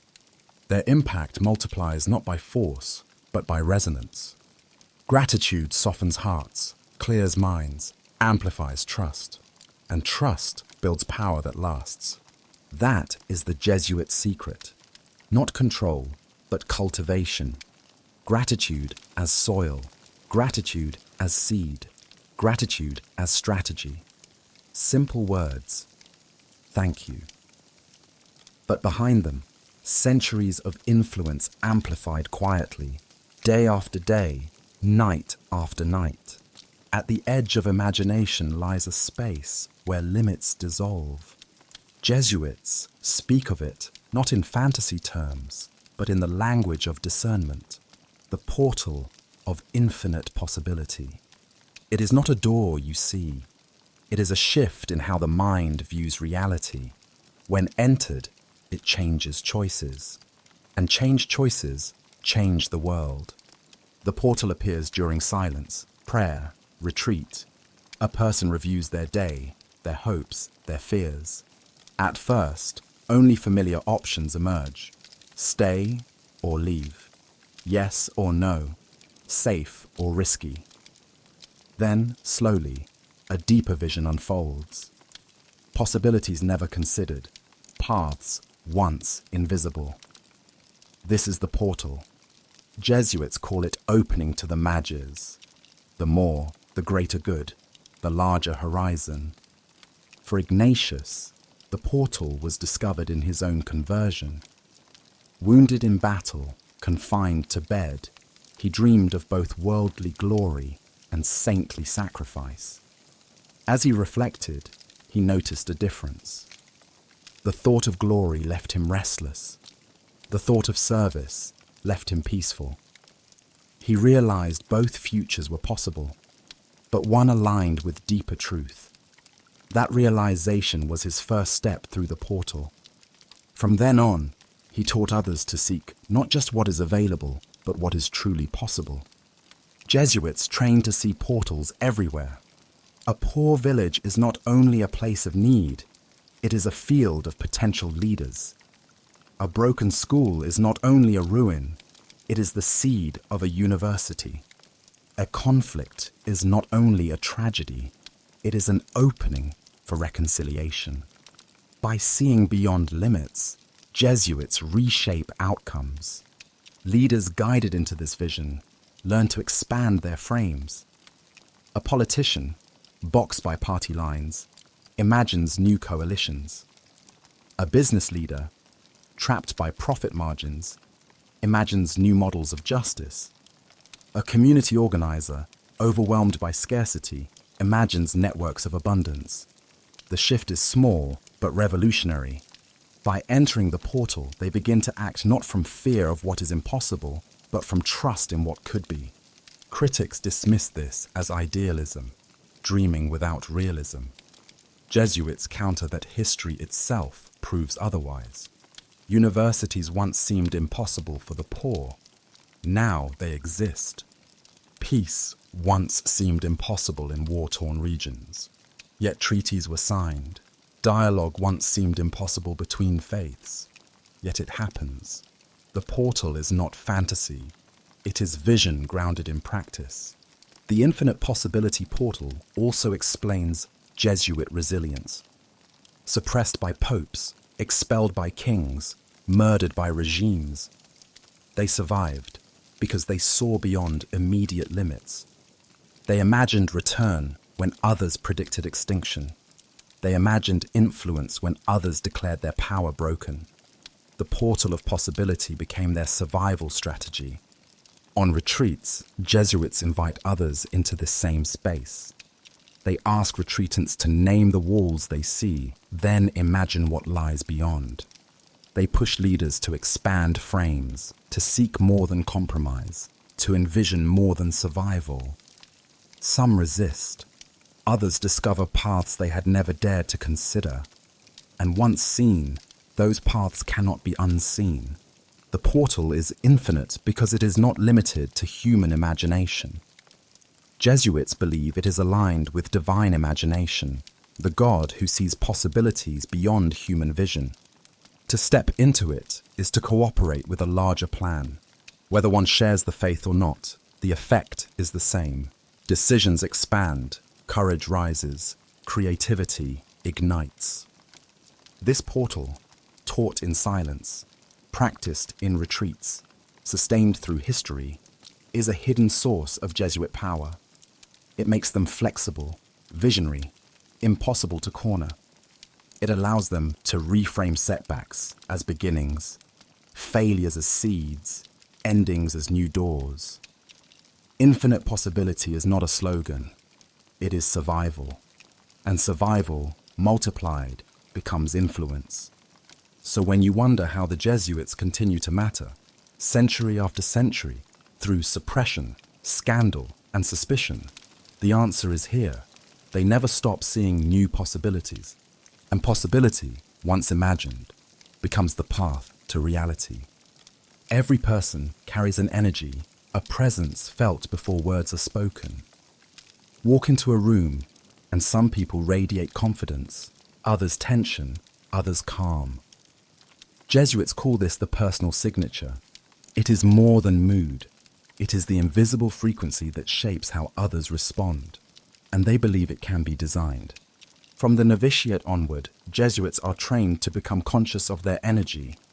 How do they enter a room? Do they bring peace or pressure? Do they attract trust or suspicion? Do they amplify fear or hope? They learn to notice their impact, not for vanity, but for mission. Influence begins not with argument, but with presence. Designing an energy signature does not mean faking charisma. It means aligning inner life with outer presence. Jesuits practice silence to calm their restlessness. They practice gratitude to soften their hardness. They practice discernment to clear their confusion. Over years, these practices shape their energy. They radiate steadiness because they are steady. They radiate peace because they have cultivated peace. Leaders notice this. A Jesuit advisor does not need to argue forcefully. His calm energy itself calms the leader. His presence becomes anchor. In times of crisis, that anchor is priceless. A leader surrounded by panic listens most to the one who radiates clarity. That is Jesuit strategy. Be the calmest presence in the room, and influence will flow toward you. Critics see manipulation. They argue that cultivating presence is just another tactic to gain power. Defenders reply that everyone influences through presence, whether they intend it or not. Jesuits simply train to do it consciously, for service. The intent, they argue, makes the difference. But even critics admit the effect is real. Jesuits change atmospheres when they enter. The energy signature also shapes institutions. Jesuit schools emphasize values not only in curriculum, but in culture. Students absorb an atmosphere of inquiry, service, and reflection. That culture lingers long after graduation. The institution itself carries a signature recognized by alumni across the globe. Jesuit hospitals, Jesuit parishes, Jesuit universities all carry this same resonance. Competence joined with conscience. Intellect joined with compassion. The Superior General embodies this principle. His words are rare, but his presence radiates. Visitors leave meetings struck less by what he said and more by how he made them feel. Heard, respected, challenged, encouraged. His signature becomes the order's signature, and that signature spreads globally through thousands of members. Designing energy does not mean controlling outcomes. It means shaping possibility. When a Jesuit radiates trust, others lower defenses. When he radiates hope, others find courage. When he radiates calm, others slow down and think. Influence grows not through command, but through resonance. Mystics would say this energy is spiritual, that it flows from alignment with God, from prayer, from surrender. Psychologists would say it is emotional intelligence, self-awareness, non-verbal communication. Both are true. The label matters less than the effect. The energy signature changes rooms, changes leaders, changes outcomes. The Jesuit secret is not only in words, networks, or institutions. It is in the invisible field each man carries, cultivated daily through silence, gratitude, and reflection. Presence becomes influence. Influence becomes legacy, and legacy becomes power. So when you ask how Jesuits shape the world, remember this. Sometimes the most powerful force is not what they say or do, but simply how they are. That invisible frequency, the signature, reaches farther than words, lingers longer than strategies, and leaves its mark quietly on history. Coincidence feels random until it repeats. A symbol in a dream reappears on a street sign. A phrase spoken in private is echoed in a speech. A chance meeting opens the exact door you needed. Some call this luck. Jesuits, trained to see patterns, call it providence or synchronicity. And when understood, it becomes a tool of influence. Jesuits notice connections others dismiss. They are taught to review their day not only for actions but for movements. Moments that seemed charged. Events that carried unexpected weight. A conversation that lingers. A sudden idea that refuses to fade. These are not ignored.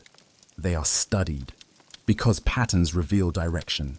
Synchronicity operates not as magic, but as alignment. When a person is centered, grateful, discerning, open, They begin to notice doors they once overlooked.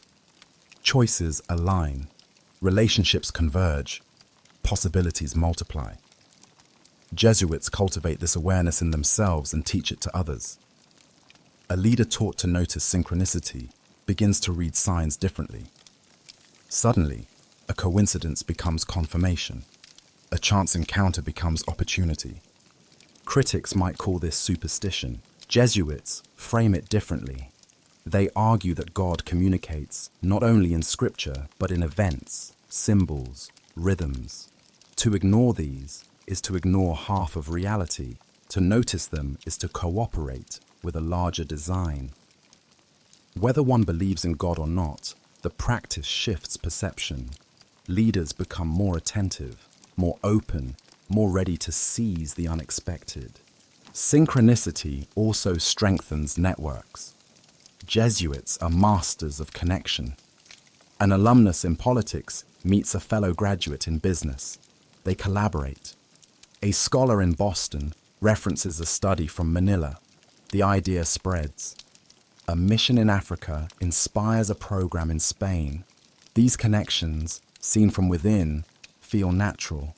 Seen from without, they look orchestrated. Critics suspect deliberate coordination. Jesuits say it is simply attentiveness to opportunity. The line between design and discovery blurs. When Jesuits counsel leaders, they often guide them to pay attention to patterns. A politician considering reform may notice recurring themes in conversations. A judge reflecting on a case may see symbols repeating in unrelated contexts. A business leader may hear the same question arise from multiple sources. Jesuits teach that these repetitions are not accidents, they are signals. To follow them is not irrational. It is alignment with deeper truth. This attentiveness creates agility. While others dismiss coincidences, Jesuits move with them. They change direction when doors open, persist when signs confirm, withdraw when patterns warn. Their flexibility allows them to survive storms that rigid institutions cannot. Synchronicity becomes survival. Survival becomes influence. Stories of synchronicity fill Jesuit history. Missionaries arriving in new lands discover unexpected allies. Suppressed provinces find refuge in distant countries. Expelled members later return at the exact moment they are needed. Each event, seen alone, looks accidental. Seen together, they form a rhythm.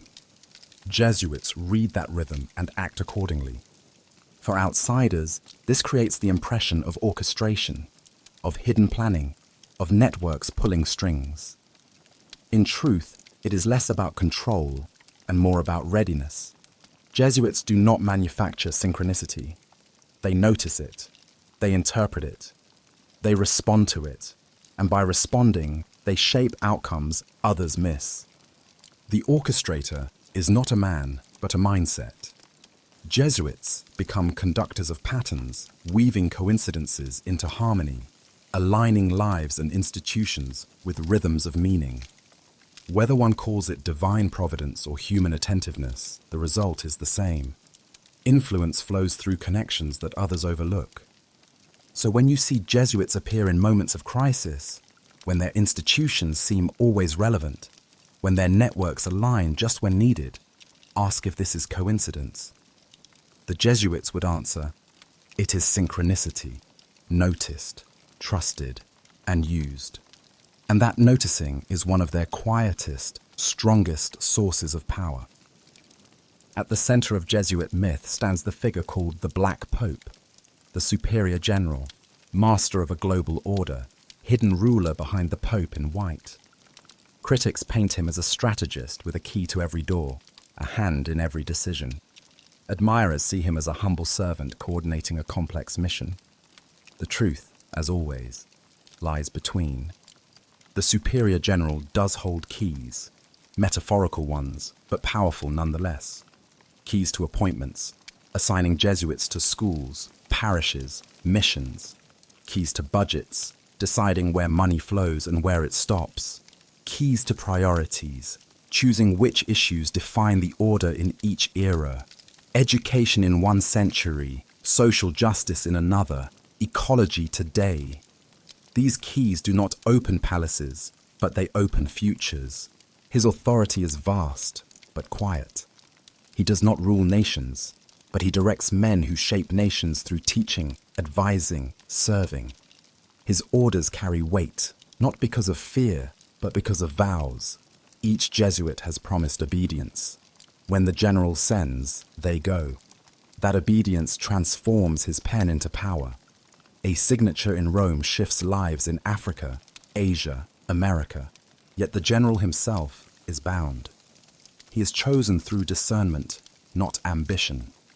He lives with vows of poverty, chastity, obedience. He cannot pass his office to successors. He is watched by councils. He is accountable to the order. His keys are not personal possessions, but entrusted tools.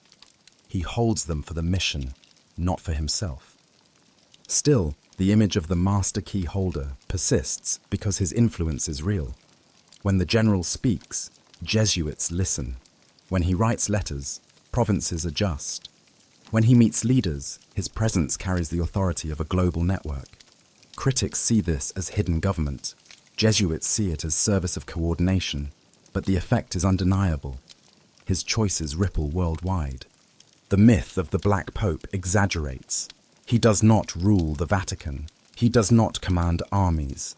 He cannot force popes or presidents. But myths survive because they carry a seed of truth. The general does hold keys. Keys to influence, education, counsel, networks. He may not unlock every door, but he unlocks enough to shape the course of history. And myths themselves have power. The suspicion that the general is all-powerful makes people act differently around him. Diplomats visit with caution, critics speak with fear, supporters defend with passion. The myth amplifies his actual influence. In that sense, he is both less powerful and more powerful than people think. Less in reality, more in imagination. Jesuits rarely correct the myth. Silence serves them better. The less they deny, the more people wonder. The more people wonder, the more the myth grows. And the myth itself becomes a kind of key, opening doors, sustaining relevance, amplifying presence. So the figure of the master key holder endures.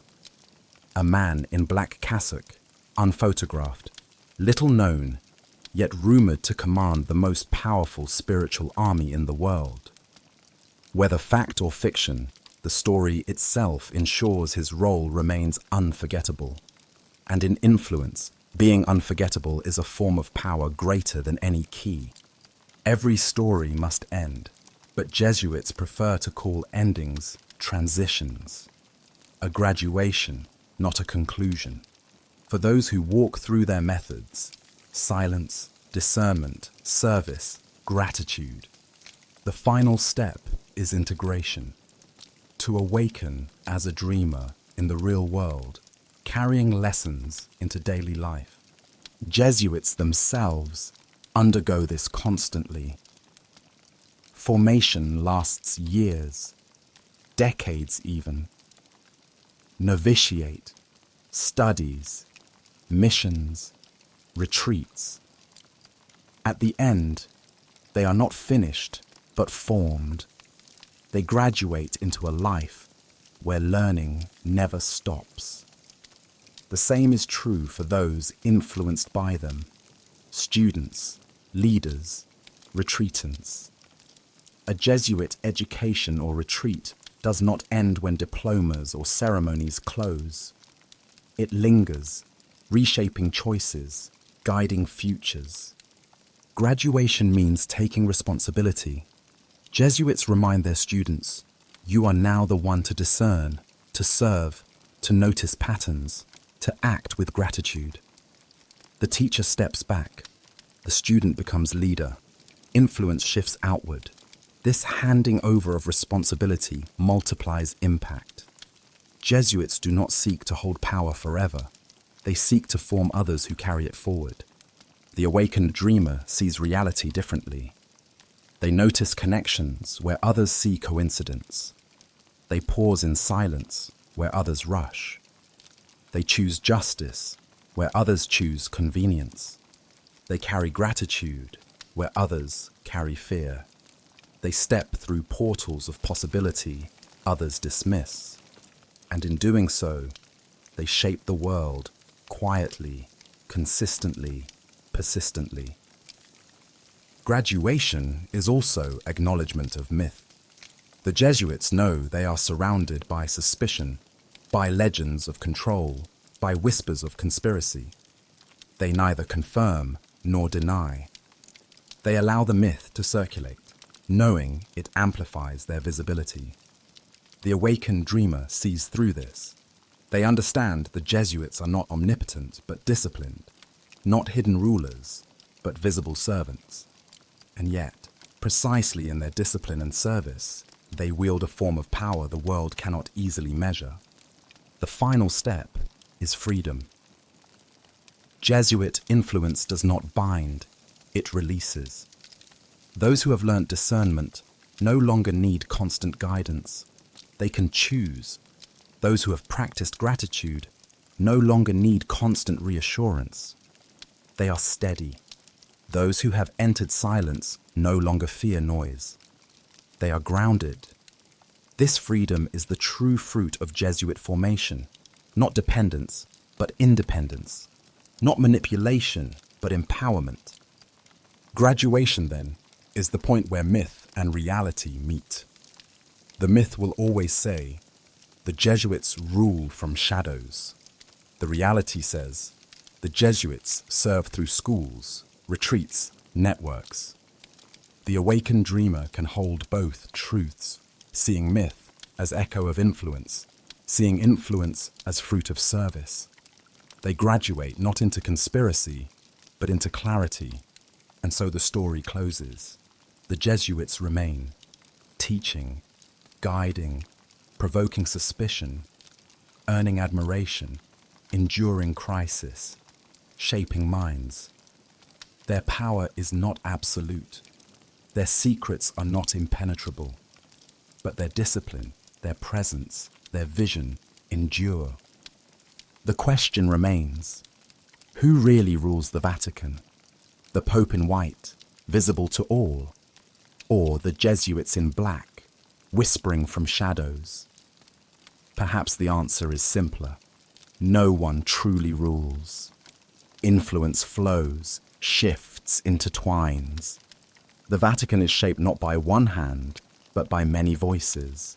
Jesuits are among them, sometimes louder, sometimes quieter, always present. And for the awakened dreamer, that presence is enough. Because to graduate from their story is not to solve the mystery, but to live within it, alert, discerning, grateful, free. That is the Jesuit legacy. Not control, but awakening. Not dominance, but formation. And through that formation, influence that endures beyond centuries. The Jesuits no longer stand at the side of monarchs in ornate courts, whispering counsel behind gilded thrones. Their stage has changed. Today, the backdrop is global politics, parliaments, NGOs, campaigns, ministries. Yet their role, though less visible, continues. Their shadow falls across debates on migration, climate, education, and war. In modern democracies, power does not rest in kings, but in public opinion and policy. Jesuits approach both indirectly. They run schools that train politicians and activists. They publish reports that frame debates. They accompany communities that suffer injustice, then amplify their voices through networks. They rarely appear on ballots. They rarely run for office, but they shape the men and women who do. A politician who studied at a Jesuit university carries more than knowledge of law or economics. He carries the memory of teachers who challenged him to think ethically, to weigh justice as heavily as strategy. In the chamber years later, that voice echoes, perhaps faint, perhaps contested, but present. Influence does not always win, but it lingers. Jesuits also serve as advisors in quiet ways. A minister facing refugee crises consults with a Jesuit NGO. A president negotiating a peace treaty invites a Jesuit for reflection. These encounters leave little paper trail. They appear in no official records, but they matter. Leaders in crisis often listen most to those who do not seek power for themselves. Critics point out that Jesuits consistently push certain themes: dignity of the poor, environmental justice, human rights. They argue this aligns the order with progressive causes and accuse them of politicizing faith. Defenders counter that these themes are not ideology but gospel. For the Jesuits, service of faith always includes promotion of justice. To ignore politics would be to abandon their mission. The shadow in politics grows sharper in contested regions. In Latin America, Jesuits often stand with movements that challenge oppressive regimes. In Africa, they focus on education and reconciliation in post-conflict zones. In Asia, they emphasize dialogue across religions, shaping political landscapes indirectly. Each region bears its own flavor, but the thread remains: influence without office, shadow without spotlight. Yet the shadow also creates suspicion. Opponents accuse Jesuits of running hidden agendas, of pulling strings from behind the stage. When their former students rise to power, critics claim the Jesuits control them. Reality is subtler. Jesuits form consciences, but they cannot command choices. Alumni often act independently, sometimes even against Jesuit priorities. But the suspicion itself sustains the myth of hidden rulers. The Superior General rarely comments on politics directly. His letters focus on mission, not on parties or policies. Yet his priorities ripple downward: climate justice, refugees, reconciliation. Provinces echo them. Universities adopt them. NGOs frame them. And through this echo, global political discourse shifts. The general does not sign laws, but his vision shapes the climate in which laws are written. Modern politics thrives on visibility: press conferences, campaigns, sound bites. Jesuit influence thrives on invisibility: retreats, conversations, networks. The two run parallel, rarely crossing in public, yet deeply entangled beneath. One loud, one quiet. One measured in headlines, the other in generations. The shadow remains because it is useful. Politicians can borrow Jesuit credibility when convenient, yet distance themselves when attacked. Jesuits can claim service without power, yet benefit from the power their service generates. It is a mutual ambiguity sustained by silence. In the end, Jesuit presence in modern politics is not about domination. It is about persistence. They remain, century after century, shaping minds, whispering counsel, provoking suspicion, embodying paradox. Not rulers, but shadows. And in politics, shadows often last longer than light. Beyond politics and diplomacy lies another arena where Jesuits wield influence: culture. Not only the culture of faith, but the culture of art, science, literature, education. They are architects of imagination as much as of policy. And in culture, their fingerprints are everywhere, even when invisible. Jesuits entered culture early by embracing learning. They built libraries, studied astronomy, charted maps, wrote plays. They believed that to serve God, one must also serve human curiosity. This belief made them patrons of discovery, translators of languages, bridge builders between civilizations. In China, Jesuits translated Confucian texts and introduced Western science. In South America, They composed music blending indigenous and European forms. In Europe, they advanced mathematics and astronomy. Each act was not only service, but also strategy. By shaping culture, they shaped identity, and identity influences loyalty. Today, Jesuits remain cultural architects. Their universities house art collections, publish journals, host debates. Their scholars write on literature, philosophy, economics. Their influence is not loud, but it seeps into classrooms, libraries, media. A novel written by a Jesuit professor shapes a generation of readers. A research paper shifts the language of ethics in medicine. A lecture series reframes debates on technology.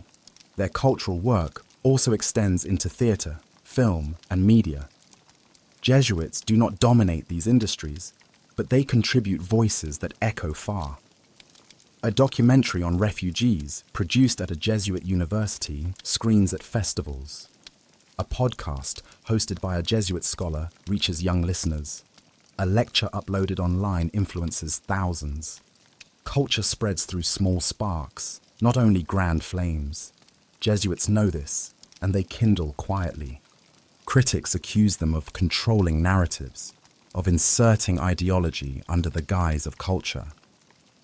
Defenders argue that every culture reflects values, and Jesuits simply make theirs explicit: justice, dignity, discernment.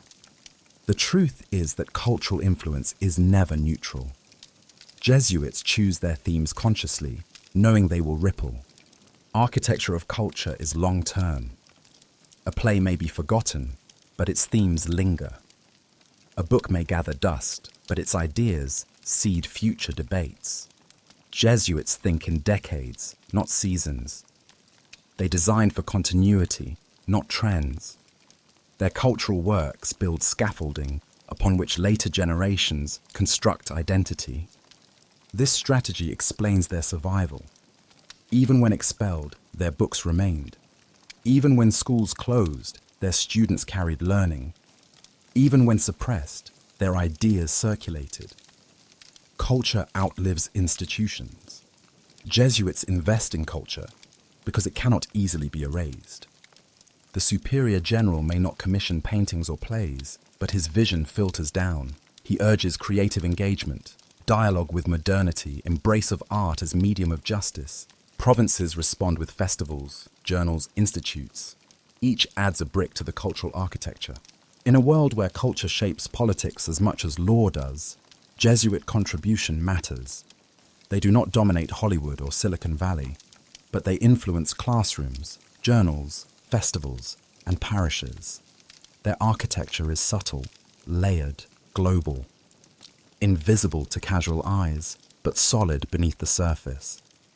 When future historians trace the cultural currents of our age, they may not see Jesuit names in headlines, but they will find their presence in the undercurrents, in classrooms, in libraries, in ideas that became movements. Quiet architects, building with words and symbols, designing cultures that endure beyond empires. Every story of power ends with a question. What remains hidden? What is myth? What is truth? With the Jesuits, the question sharpens into a final veil. Behind all their works, schools, missions, culture, politics, there lies something unseen. Some call it conspiracy, others call it mystery, but all agree something lies beyond the visible. The final veil is secrecy, but not the secrecy of locked rooms or coded letters. It is the secrecy of silence, of intentions held in prayer, of motives never fully revealed. Jesuits speak openly of mission, of service, of justice. Yet their inner discernments, their private decisions, their silent influences remain hidden. Not out of malice, but out of method. The less said, the more protected. This veil feeds myths. Critics imagine cabals, plots, domination. Admirers imagine wisdom, holiness, purity. Reality is more ordinary. Behind the veil lies men struggling, discerning, failing, trying again. Yet the veil makes them appear larger than life. It amplifies their presence. It sustains their mystique. Why maintain it? Because exposure weakens influence. The more one explains, the less one is believed. The more one reveals, the less one controls interpretation. By keeping silence, by leaving things unsaid, Jesuits allow others to project, and projection often grants more power than truth. The final veil also protects freedom. Jesuits cannot operate if every decision is politicized, every conversation exposed. Their ability to advise depends on discretion. Their ability to serve depends on trust. Without the veil, doors close. With it, influence flows. For centuries, the veil has provoked both fear and fascination. Monarchs expelled them because they could not penetrate it. Governments monitored them because they could not predict them. Theories multiplied because silence left room for imagination. Yet through it all, the Jesuits endured. The veil sustained them, shielding them from storms, magnifying their myth. But the veil is not impenetrable. Those who walk closely with Jesuits, students, retreatants, collaborators, see glimpses. They see ordinary men, disciplined but flawed, guided by faith, wrestling with choices. They see mission lived not in shadows but in service. They see that the veil, while real, conceals not domination but devotion. Still, the myth will not die. Perhaps it cannot, because every age needs its hidden powers, its mysterious figures, its whispering counselors. The Jesuits, by silence, by service, by strategy, have filled that role, and they will continue to fill it, whether as conspirators in imagination or servants in reality. The final veil, then, is not meant to be lifted. It is meant to remain, half transparent, half solid, enough to suggest mystery, enough to protect discretion, enough to sustain influence. So who really rules the Vatican? The Pope in white? The Jesuit in black? Or the unseen rhythm of service and silence that binds them both? The answer lies behind the veil. Perhaps it will never be fully known. Perhaps that is the point, for power thrives not only on truth, but on mystery. And the Jesuits, masters of silence and service, know that sometimes the most enduring influence comes not from what is revealed, but from what remains hidden. Silence is not absence. Silence is not weakness. For the Jesuits, silence is a network in itself, a system of communication more powerful than words. To the untrained eye, silence looks like nothing. But for those who live within it, silence is presence, direction, command. When Jesuits gather, there are moments when nothing is spoken. In those moments, a decision is being shaped. No speeches, no arguments, no shouting. Just a quiet waiting for clarity to rise. The silence itself does the work. It filters noise, exposes false motives, brings hidden truths into light. This is not accidental. It is disciplined silence, cultivated over centuries. The network extends globally. A Jesuit in Manila may not write daily reports to Rome. A Jesuit in Nairobi may not flood inboxes with updates. Yet both operate within a silent understanding of mission, rooted in shared formation. They do not need constant reminders. They do not need detailed instructions. Silence carries meaning. We know what we are about. Critics suspect conspiracy here. How can a global order remain aligned without visible communication? How do thousands move in rhythm without centralized broadcasts? The answer lies in silence. Jesuits are trained to discern individually, then act communally. Their silence sustains unity, even across continents. No need for constant directives. The shared habit of silence forms cohesion stronger than orders. Silence also protects them. When governments demand transparency, when opponents demand explanations, silence becomes shield. The less said, the less can be twisted. The less explained, the less can be weaponized. This frustrates critics. They accuse Jesuits of hiding. Jesuits counter that silence is discretion, not deceit. In their eyes, transparency is not always virtue. Sometimes, silence guards what words would destroy. Silence becomes presence in advising. A politician unburdens himself in confession. The Jesuit listens, not filling space with comments, but holding silence. The silence itself draws truth out, forces the leader to hear his own conscience. Later, the politician remembers the Jesuit as wise. Yet perhaps the wisdom was simply the silence that made him confront himself. The network of silence is not static, it breathes. Jesuits know when to speak, rarely, pointedly, with clarity. But that speech emerges from long silence. Their words carry weight precisely because they are few. In a world saturated with noise, a measured word spoken after silence cuts deeper than constant chatter. Silence also connects past to present. Jesuits read letters of their martyrs, their saints, their generals. Much is written, but much more is left unsaid. That unsaid space becomes continuity.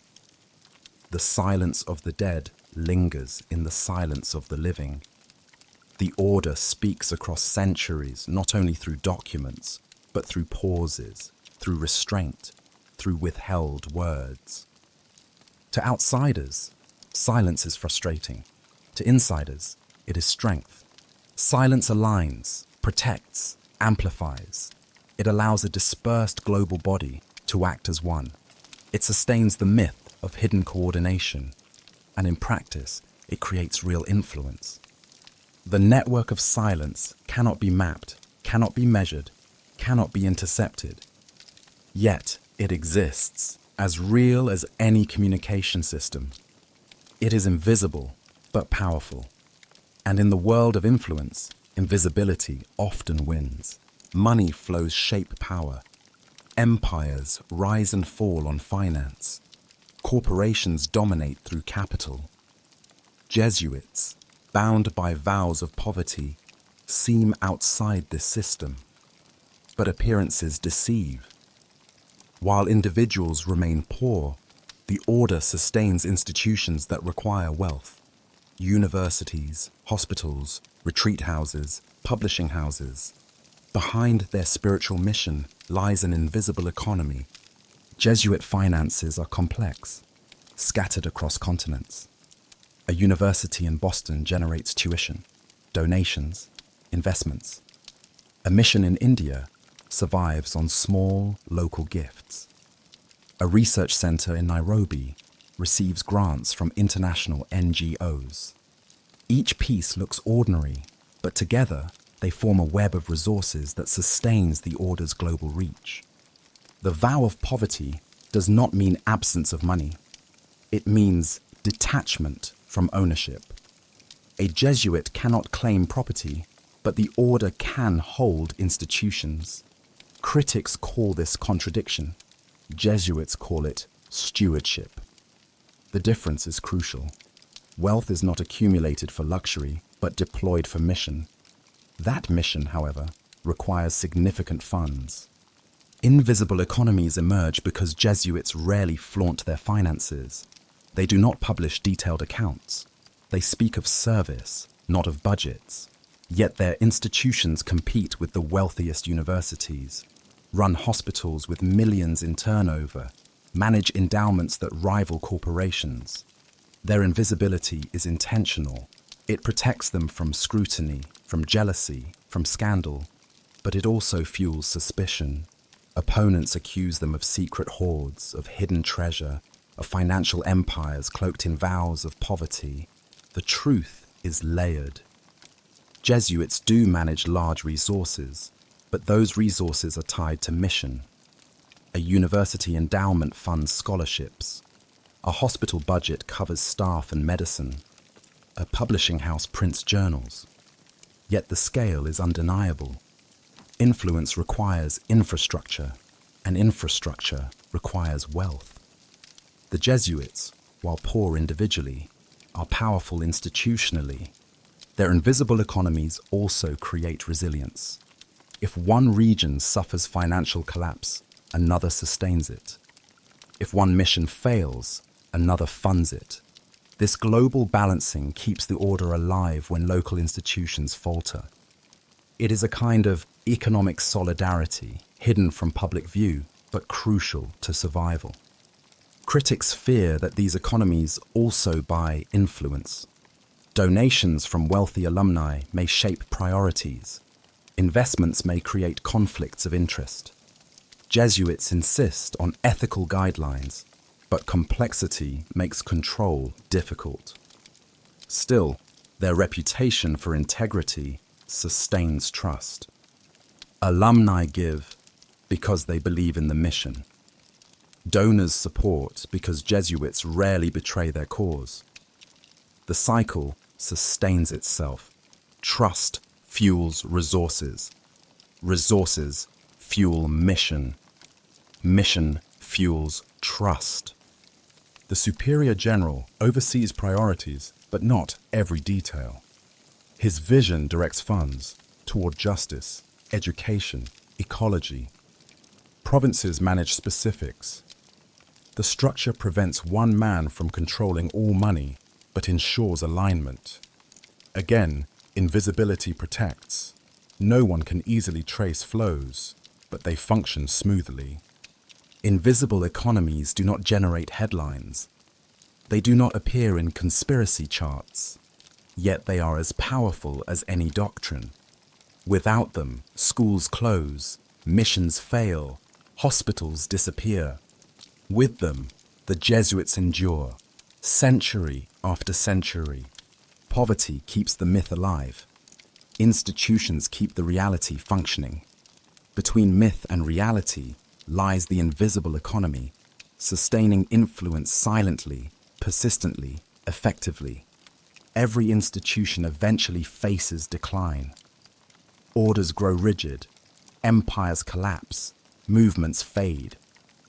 The Jesuits have faced suppression, expulsion, criticism, scandal. Yet they remain. Their secret is not immunity, but adaptation. And behind that adaptation lies the perpetual question: who are we, and what is our mission now? This question haunts every general congregation. Delegates gather, pray, argue, discern. They do not only elect a leader, they ask, what is God calling us to today? In Ignatius's time, it was missions to distant lands. In the 20th century, it was justice and liberation. In the 21st, it is ecology, migration, dialogue. The answer shifts. The question never dies. The perpetual question sustains relevance. Without it, the order would fossilize into ritual. With it, they remain fluid, adaptive, unpredictable. Critics call this opportunism. Jesuits call it discernment. Either way, it works. They read the signs of the times, adjust priorities, move resources. Their survival flows from their willingness to ask the question again and again. The question also keeps humility alive. Jesuits know they are not finished products. They fail, they sin, they err. By asking, what now? They admit incompleteness. This vulnerability humanizes them, even as it strengthens them. Leaders who admit uncertainty attract trust. Institutions that question themselves endure. Yet the question is also dangerous. It can fragment. Different provinces may answer differently. Some lean progressive, others conservative. Some emphasize social justice, others spiritual depth. The unity of the order is tested each time.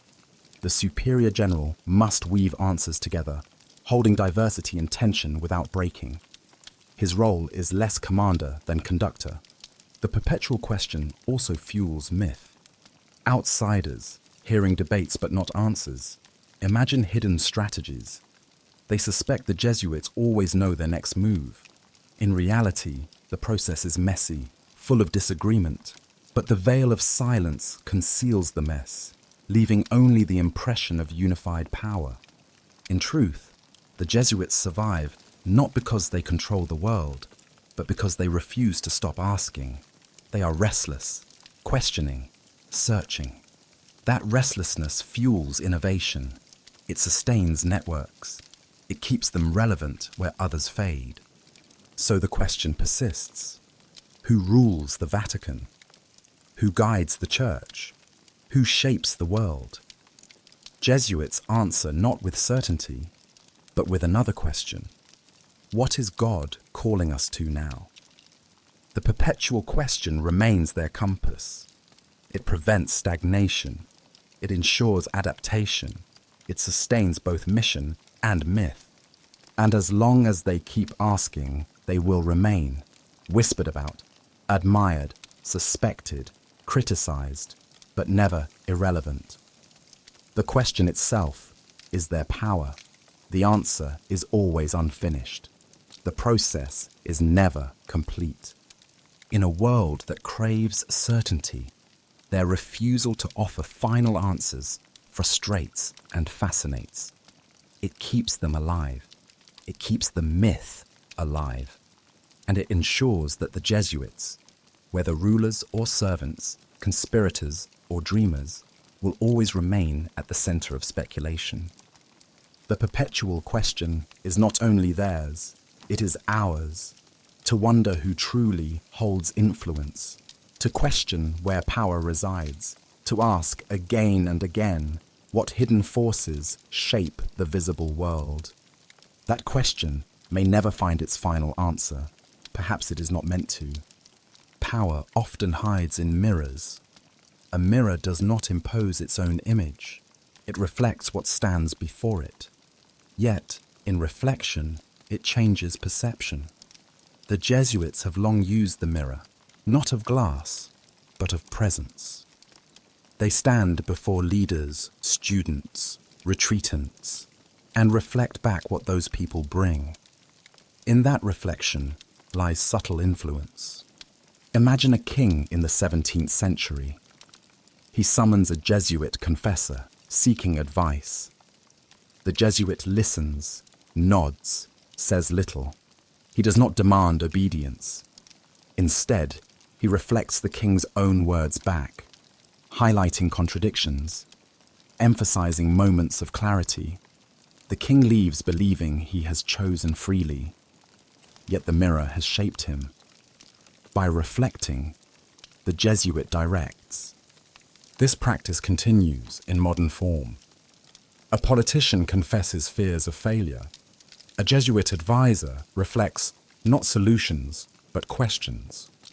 What do you truly desire? What gives you peace?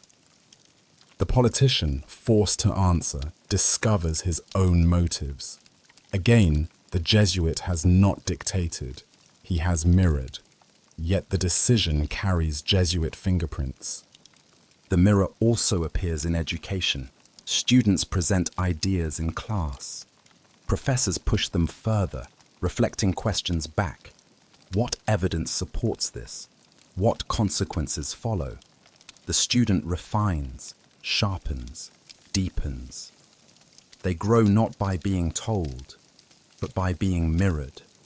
This method, subtle but relentless, produces thinkers who are self-aware, disciplined, confident. They carry the mirror with them into society. Critics accuse Jesuits of manipulation. They say reflection is disguise.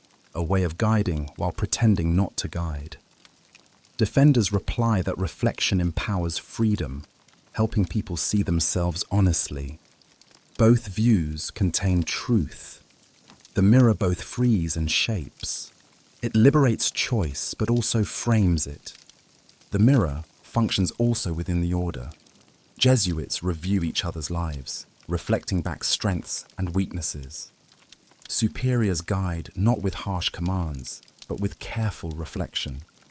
Here is what I see. Here is what you said. Here is what follows. This system sustains accountability without crushing freedom. The metaphor deepens spiritually.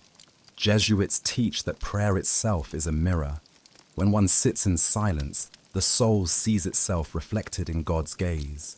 Desires surface, shadows emerge, gratitude deepens. This reflection transforms. The person leaves prayer not dominated but clarified, as if the mirror had revealed what was always there. The mirror is not neutral. Every reflection frames. Jesuits, through questions, tone, presence, subtly tilt reflections toward justice, service, discernment. The leader leaves believing he has chosen. The student leaves believing she has discovered. The retreatant leaves believing he has awakened. All are true, but beneath them lies the shaping presence of the mirror holder. This is the Jesuit secret. Not to dominate, but to reflect. To let others see themselves, then act. In that act, influence grows, not because the Jesuit imposed, but because he reflected what was latent. The mirror becomes a multiplier of freedom and, paradoxically, of power. Power does not always shout. Sometimes it reflects. And in that reflection, choices are made. Histories turn. Worlds shift. The Jesuit mirror, polished by silence and discipline, continues to shape reality quietly, invisibly, enduringly. Every organization faces the problem of loyalty. How to ensure members remain faithful without turning them into slaves. How to balance freedom with obedience. The Jesuits have answered with what might be called a labyrinth of loyalty, complex, subtle, but effective. The labyrinth begins with vows, poverty, chastity, obedience. Simple words, binding commitments. But within obedience lies a unique twist. Jesuits promise special obedience to the Pope, especially in matters of mission. This vow links them directly to Rome, bypassing local structures. It also binds them more tightly than most orders. Loyalty is not abstract, it is concrete. But obedience is not mechanical. Jesuits are trained to discern. Superiors may give assignments, but members are encouraged to enter silence, to find peace in decisions, to align freedom with obedience. This process makes loyalty less about compulsion and more about integration. The Jesuit does not simply obey. He chooses to obey after reflection. The choice deepens the bond. The labyrinth also includes community life. Jesuits live together, pray together, study together. Their bonds form not only vertically to superiors, but horizontally to brothers. Loyalty grows through shared struggle, through laughter at meals, through long nights of mission. Breaking loyalty would mean not only betraying authority, but abandoning friends. The web of relationships tightens the labyrinth. At the same time, Jesuits are sent worldwide, often alone. In distant missions, far from community, they must embody the order without support. This paradox, scattered yet united, tests loyalty deeply. Some falter, some leave. But those who stay find their loyalty strengthened by distance.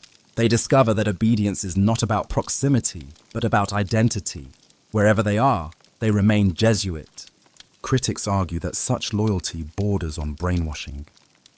They point to historic cases where Jesuits defended the order at all costs, even against kings or popes. They warn that such loyalty makes them dangerous, an army disguised as priests. Defenders argue that loyalty is balanced by discernment. that conscience remains central. Again, both views hold truth. Loyalty is both gift and risk.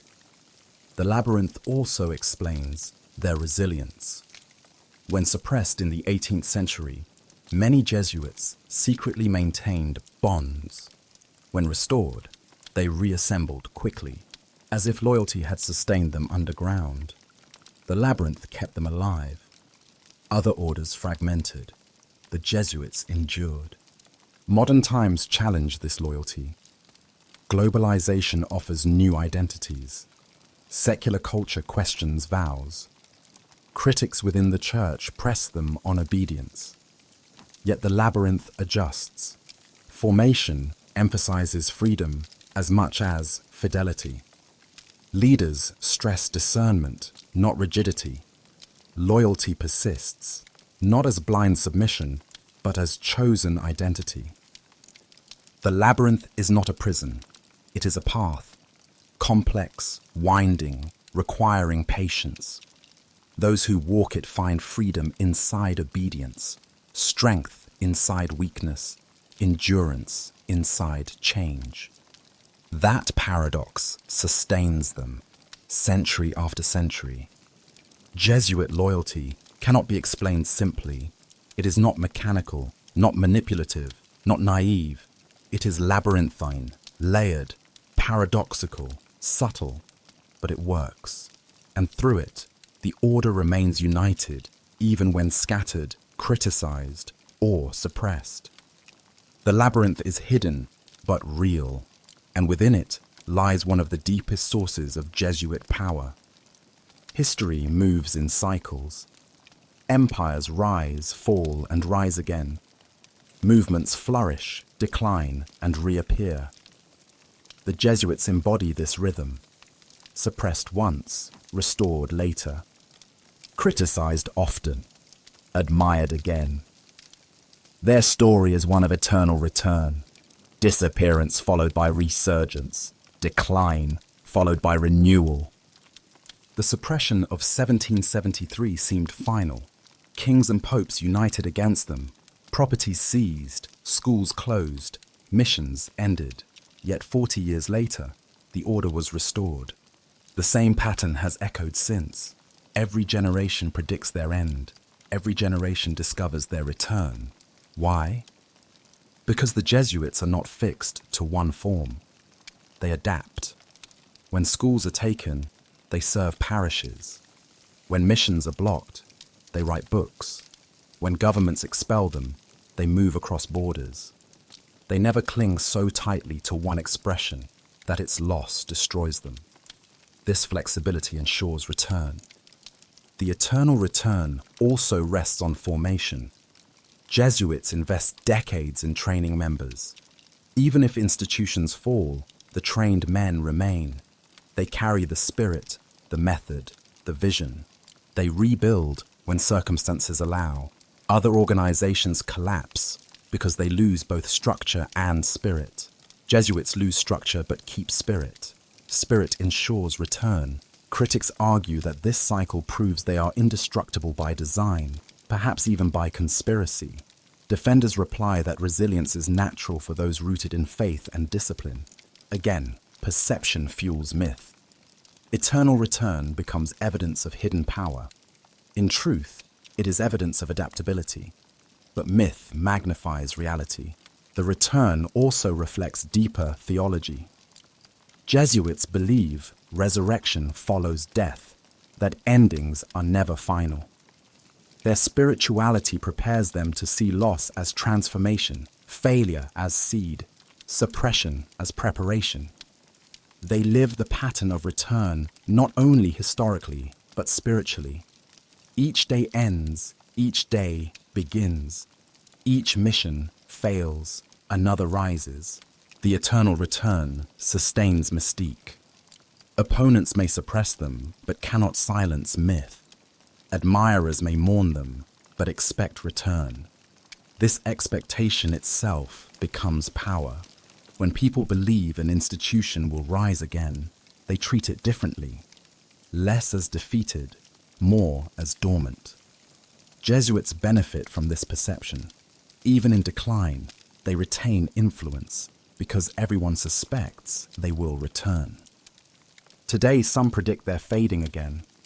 Numbers decline, vocations shrink, scandals wound, yet history whispers otherwise. The pattern holds. As before, decline may be prelude to renewal. The eternal return continues. Perhaps this is their true secret. Not manipulation, not hidden empires, not invisible rulers. Simply the rhythm of return. Again and again, they disappear into shadow, only to emerge in light.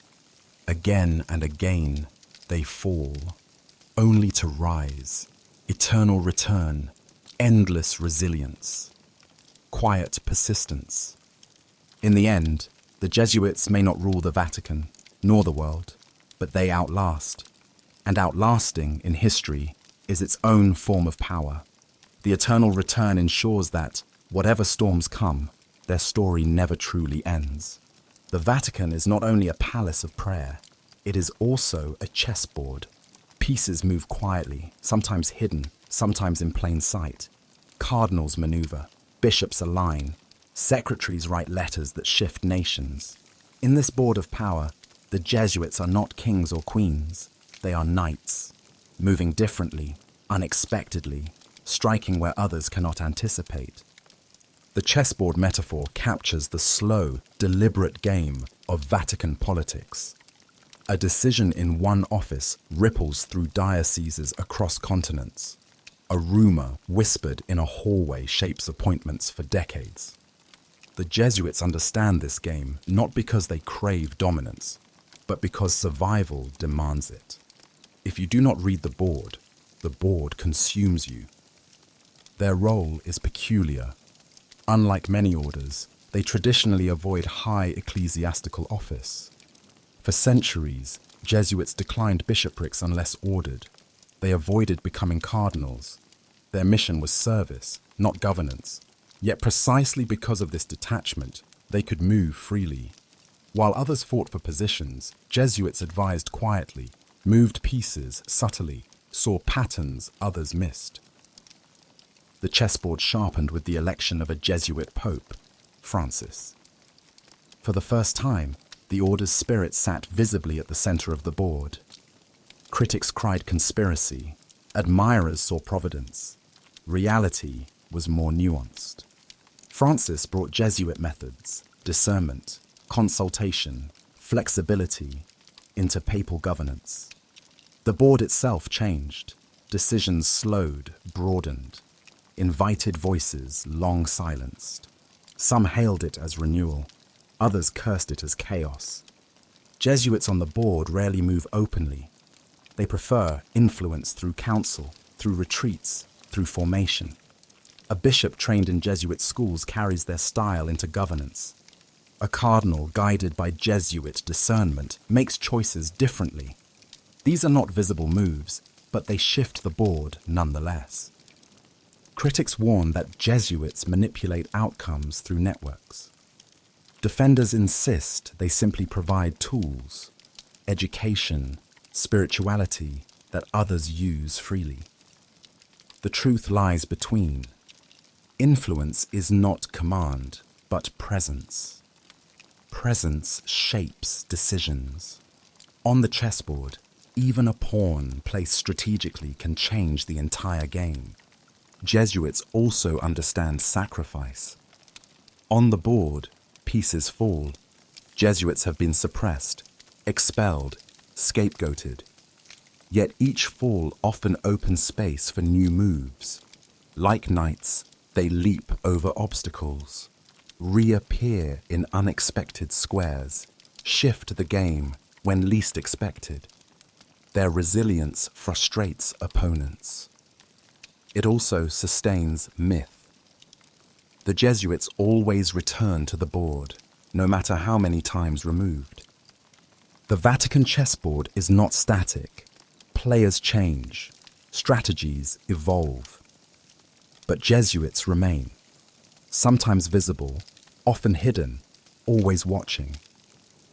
They play not to win glory, but to keep influence alive. For them, the game is not about checkmate. It is about endurance. And in endurance, they often outplay rivals who crave quick victory. On this chessboard, silence is strategy, patience is weapon, presence is power. And the Jesuits, masters of all three, continue to move. If the Vatican is the chessboard, then the world itself is the classroom. And Jesuits have made education their primary tool of influence. They do not control armies. They run schools. They do not conquer nations. They shape minds. The classroom is their battlefield, their laboratory, their pulpit. From village schools to elite universities, Jesuits plant themselves where young minds gather. They do not only teach subjects, they teach method, how to think, how to question, how to discern. This method, subtle but powerful, endures long after graduation. Imagine a 15-year-old in a Jesuit high school. He learns math, history, literature, but he also learns to pause at the end of the day, to review his choices, to notice gratitude. He learns to weigh options not only for profit, but for justice. He graduates, enters politics, business, art. His Jesuit teachers fade from view, but their method remains. The classroom has shaped a life. Jesuit education emphasizes rigor. Students are pushed to excellence, to depth, to detail, but it also emphasizes conscience. Knowledge without ethics is dangerous. Jesuits insist on reflection, service, responsibility. This dual emphasis, intellect and conscience, produces graduates who lead. Some lead well, some misuse their gifts, but the shaping remains undeniable. Critics accuse Jesuit schools of indoctrination, of embedding ideology under the guise of education. Defenders argue they teach freedom, not dogma. The truth again is layered. Jesuits do frame perspectives, but they also teach questioning.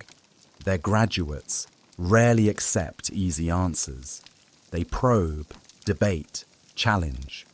Even the Jesuits themselves. This paradox sustains vitality. The global classroom spans continents. In Manila, a poor child learns in a Jesuit mission school. In Boston, a wealthy student debates ethics at a Jesuit university. Both are shaped by the same method. Both join a network of alumni that stretches across nations. The network itself becomes power. Alumni in politics, business, science, culture recognize each other, trust each other, collaborate. Jesuits do not control this network, but they ignite it.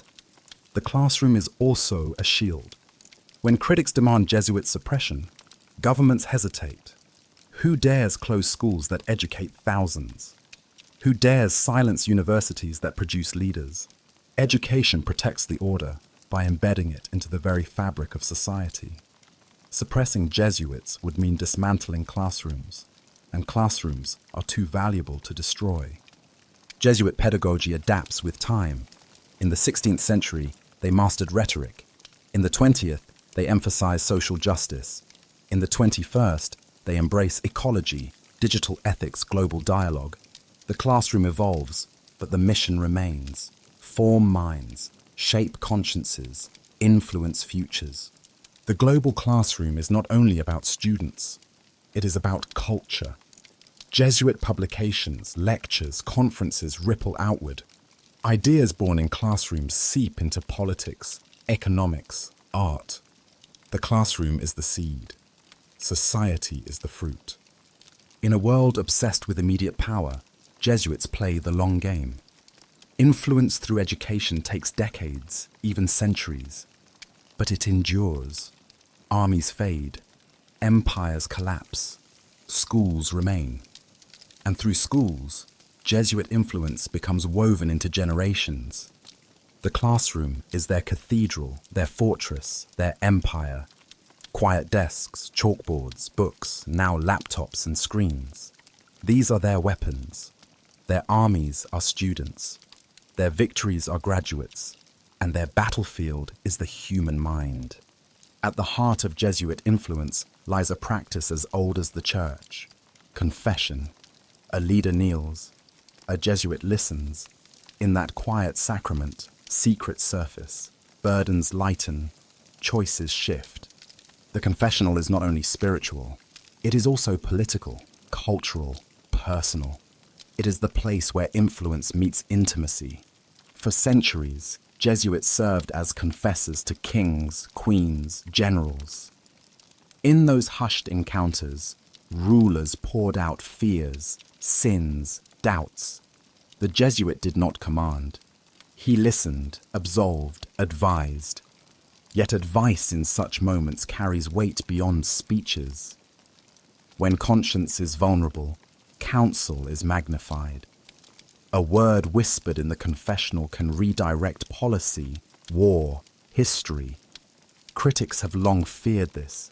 They accused Jesuits of manipulating rulers, of extracting secrets, of steering nations from behind screens.